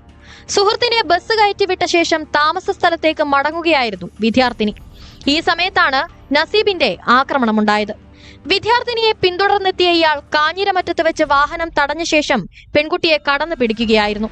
ബഹളം കേട്ട് നാട്ടുകാരെത്തിയതോടെ നസീബ് സ്കൂട്ടറിൽ രക്ഷപ്പെട്ടു. CCTV ദൃശ്യങ്ങൾ കേന്ദ്രീകരിച്ചുള്ള അന്വേഷണത്തിലാണ് പ്രതി കുടുങ്ങിയത്. സ്കൂട്ടറിൽ പോകുന്ന സമയത്ത് സ്കൂട്ടറിൽ അതുപോലെ തന്നെ മറ്റു സ്കൂട്ടറിൽ പുറകെ വന്ന ഒരു ചെറുപ്പക്കാരൻ തടഞ്ഞു നിർത്തി, മേത്തെന്തോ ഇരിക്കും ദേഹത്തെന്തോ ഇരിക്കുന്നു എന്നുള്ള രീതിയിൽ അതിനെ തടഞ്ഞു നിർത്തുകയും പെട്ടെന്ന് വണ്ടി നിർത്തിയ പെൺകുട്ടിയെ മോശമായിട്ടുള്ള രീതിയിൽ ചിത്രീകരിക്കുകയും അതുപോലെ മോശമായിട്ടുള്ള ചെയ്യുകയും ചെയ്തു. അതിൽ പ്രകാരം പോലീസ് കേസെടുത്ത് 4 ദിവസത്തെ അന്വേഷണത്തിനൊടുവിൽ പ്രതിനെ നമുക്ക് ഇടപെട്ടി ഭാഗത്തുനിന്ന് ലഭിച്ചിരിക്കുകയാണ്. പെൺകുട്ടിയെ ഉപദ്രവിക്കാനായി നസീബ് എത്തിയ സ്കൂട്ടറും പോലീസ് കസ്റ്റഡിയിലെടുത്തു. ചോദ്യം ചെയ്യലിൽ ഇയാൾ കുറ്റം സമ്മതിച്ചതായി പോലീസ് പറഞ്ഞു. സ്ത്രീത്വത്തെ അപമാനിക്കൽ, ആക്രമണം തുടങ്ങിയ വകുപ്പുകളാണ് ഇയാൾക്കെതിരെ ചുമത്തിയിരിക്കുന്നത്. മുൻപ് ഏതെങ്കിലും കേസിൽ ഇയാൾ ഉൾപ്പെട്ടിട്ടുണ്ടോ എന്നും പോലീസ് പരിശോധിക്കുന്നുണ്ട്.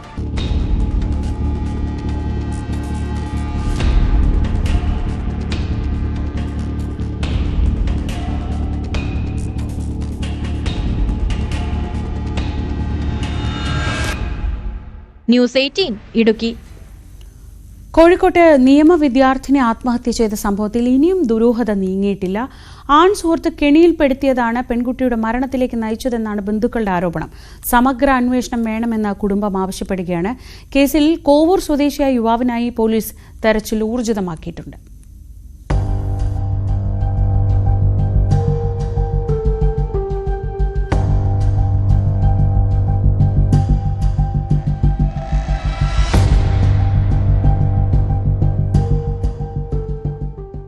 കഴിഞ്ഞ 15-നാണ് മൗസ തൃശൂരിലെ വീട്ടിൽ ഒടുവിലെത്തിയത്. 17-ന് മടങ്ങി. പ്രശ്നങ്ങൾ എന്തെങ്കിലും ഉള്ളതായി സൂചന ലഭിച്ചില്ല. മൗസ മരിച്ചതിന്റെ തലേ ദിവസം പരിചയമില്ലാത്ത നമ്പറിൽ നിന്നും അമ്മയ്ക്ക് കോൾ വന്നു. സുഹൃത്തെന്ന് പരിചയപ്പെടുത്തിയാൽ വിവാഹിതനും കുട്ടികളുടെ പിതാവാണെന്നും അറിയിച്ചു. യുവാവിന്റെ കോളിന് പിന്നാലെ കുടുംബം മൗസയെ ബന്ധപ്പെടാൻ ശ്രമിച്ചെങ്കിലും ഫോൺ ഓഫ് ആയിരുന്നു.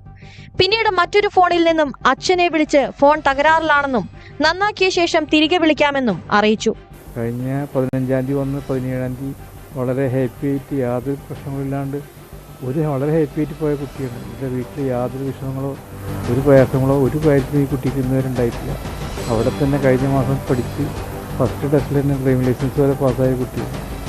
അടുത്ത മാർച്ചിൽ ഇൻറ്റേൺഷിപ്പിൽ എറണാകുളം ഹൈക്കോടതി ഇൻറ്റേൺഷിപ്പിൽ പോകണമെന്ന് പറഞ്ഞ കുട്ടിയാണ്. പിന്നെ എന്താണ് സംഭവിക്കുന്നത് പോലീസ് കണ്ടെത്തി നമുക്കൊന്നും പറയാനില്ല. ശക്തമായ ഇടപെടൽ അതിനുണ്ടായിരുന്നു. അമ്മയുമായുള്ള കോൾ റെക്കോർഡ് ചെയ്ത് യുവാവ് മൗസയ്ക്ക് അയച്ചു കൊടുത്തതായാണ് സൂചന. ബന്ധം അമ്മ അറിഞ്ഞത് മൗസയ്ക്ക് വലിയ ആഘാതമായി.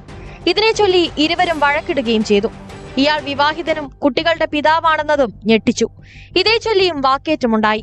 തുടർന്ന് താമസ സ്ഥലത്തെത്തിയ ഇയാൾ ഫോൺ എടുത്തുകൊണ്ട് പോവുകയായിരുന്നു. രാവിലെ കോളേജിൽ പോയ മൗസ വീട്ടിൽ തിരിച്ചെത്തി ജീവനൊടുക്കി.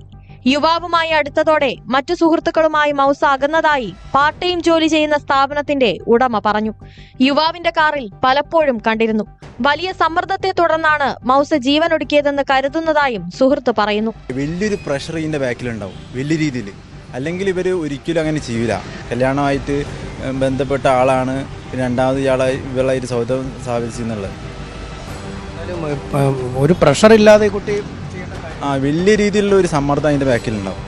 സുഹൃത്ത് വിവാഹിതനും കുട്ടികളുടെ പിതാവുമാണെന്ന് കഴിഞ്ഞ ദിവസമാണ് മൗസ മനസ്സിലാക്കിയത്. ഇതാണ് ആത്മഹത്യയിലേക്ക് നയിക്കാൻ കാരണമെന്നാണ് പോലീസിന്റെ നിഗമനം. ഇയാൾ ഒളിവിലാണ്.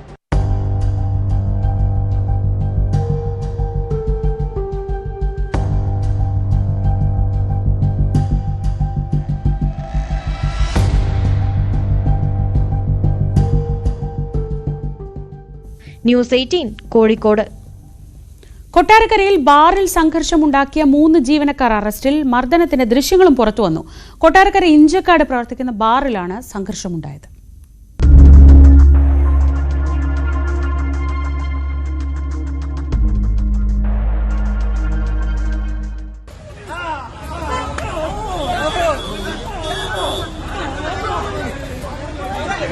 കൊട്ടാരക്കര ഇഞ്ചക്കാട് പ്രവർത്തിക്കുന്ന ബാറിന് മുന്നിൽ നടന്ന സംഘർഷത്തിന്റെ ദൃശ്യങ്ങളാണിത്. ശ്യാം, ജോസ് എന്നീ ജീവനക്കാർ തമ്മിലുള്ള തർക്കമാണ് കൂട്ടയടിയിൽ കലാശിച്ചത്. സംഭവത്തിൽ 2 പേർക്ക് ഗുരുതരമായി പരിക്കേറ്റു.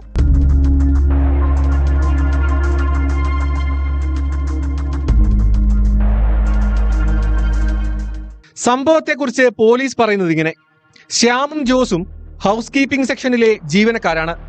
ഇവർ തമ്മിൽ തൊഴിലുമായി ബന്ധപ്പെട്ട് ചില തർക്കങ്ങൾ മുൻപേ തന്നെ ഉണ്ടായിരുന്നു. കഴിഞ്ഞ ദിവസം 2 പേരുടെയും തർക്കം അതിരുവിട്ടതോടെ കയ്യാങ്കളിയിലെത്തുകയായിരുന്നു. ജോസിന്റെ ബന്ധുക്കളായ 2 പേർ ഇവിടെ ജോലി ചെയ്യുന്നുണ്ട്. ഇവരും ഓടിയെത്തി ശ്യാമിനെ മർദ്ദിച്ചു. താക്കോൽ കൊണ്ട് മർദ്ദിക്കുകയും മുഖത്ത് മുറിവേൽപ്പിക്കുകയും ചെയ്തതായി പരാതിയിൽ പറയുന്നു. സംഭവത്തിൽ 3 പേരെ കൊട്ടാരക്കര പോലീസ് പിടികൂടി. പിടിയിലായവരും പോലീസിൽ പരാതി നൽകിയിട്ടുണ്ട്. മർദ്ദന ദൃശ്യങ്ങളുടെ അടിസ്ഥാനത്തിലാണ് കൊട്ടാരക്കര പോലീസ് കേസെടുത്തത്.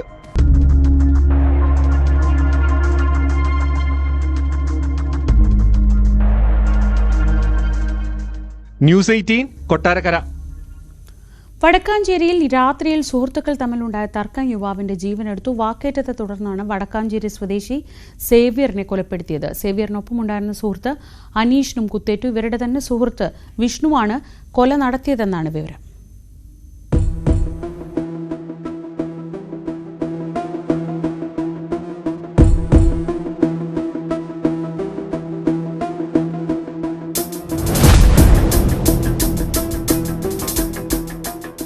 ചൊവ്വാഴ്ച അർദ്ധരാത്രിയോടെ സേവ്യറും അനീഷും വടക്കാഞ്ചേരി പഴയ ഗേറ്റിന് സമീപമുള്ള വിഷ്ണുവിന്റെ വീട്ടിലേക്ക് എത്തുകയായിരുന്നു.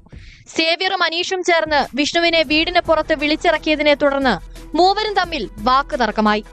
ഇതിനിടെ വിഷ്ണു കയ്യിലുണ്ടായിരുന്ന കത്തി ഉപയോഗിച്ച് സേവ്യറിനെയും അനീഷിനെയും ആക്രമിക്കുകയായിരുന്നു.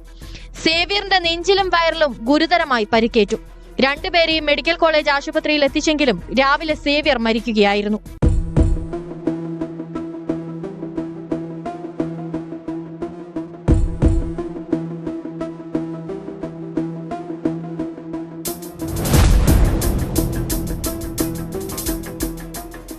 അനീഷിന് കഴുത്തിലും തലയിലും കൈയിലും മുറിവുണ്ട്.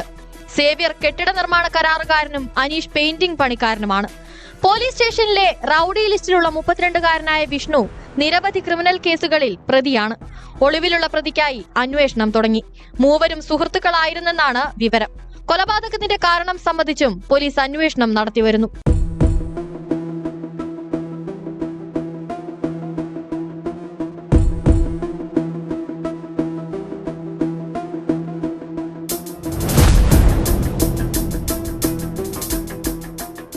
ന്യൂസ് 18 തൃശൂർ.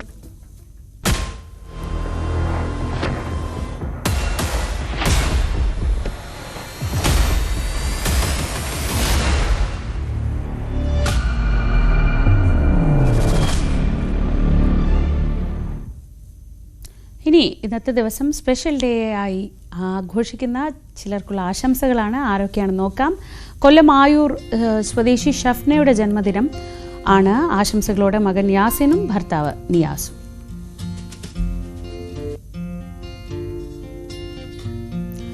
ഡൽഹി സ്വദേശികളായ അജേഷ് ഇന്ത്യനായുടെയും ഡോക്ടർ രേഷ്മ അജീഷിന്റെയും മകളായ ജിയക്കുട്ടിയുടെ 1ാം പിറന്നാളാണ് ഇന്ന്. എല്ലാവിധ പിറന്നാൾ ആശംസകളും.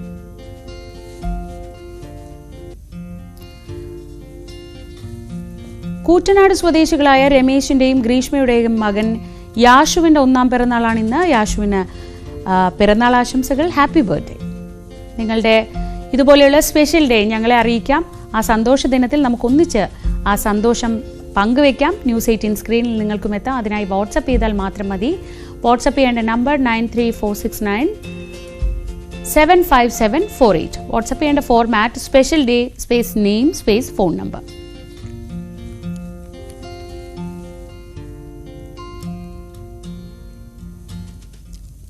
രാവിലെയുടെ സമയം അപ്പോൾ പൂർണ്ണമാവുകയാണ്. ഇനി ഇത് കണ്ടോ കാണാം. അതിനുശേഷം ഈ ദിവസത്തെ ഏറ്റവും പ്രധാനപ്പെട്ട വാർത്തകൾ, ഏറ്റവും പുതിയ വിശേഷങ്ങളൊക്കെ കാണാം 9 മണി. നമസ്കാരം.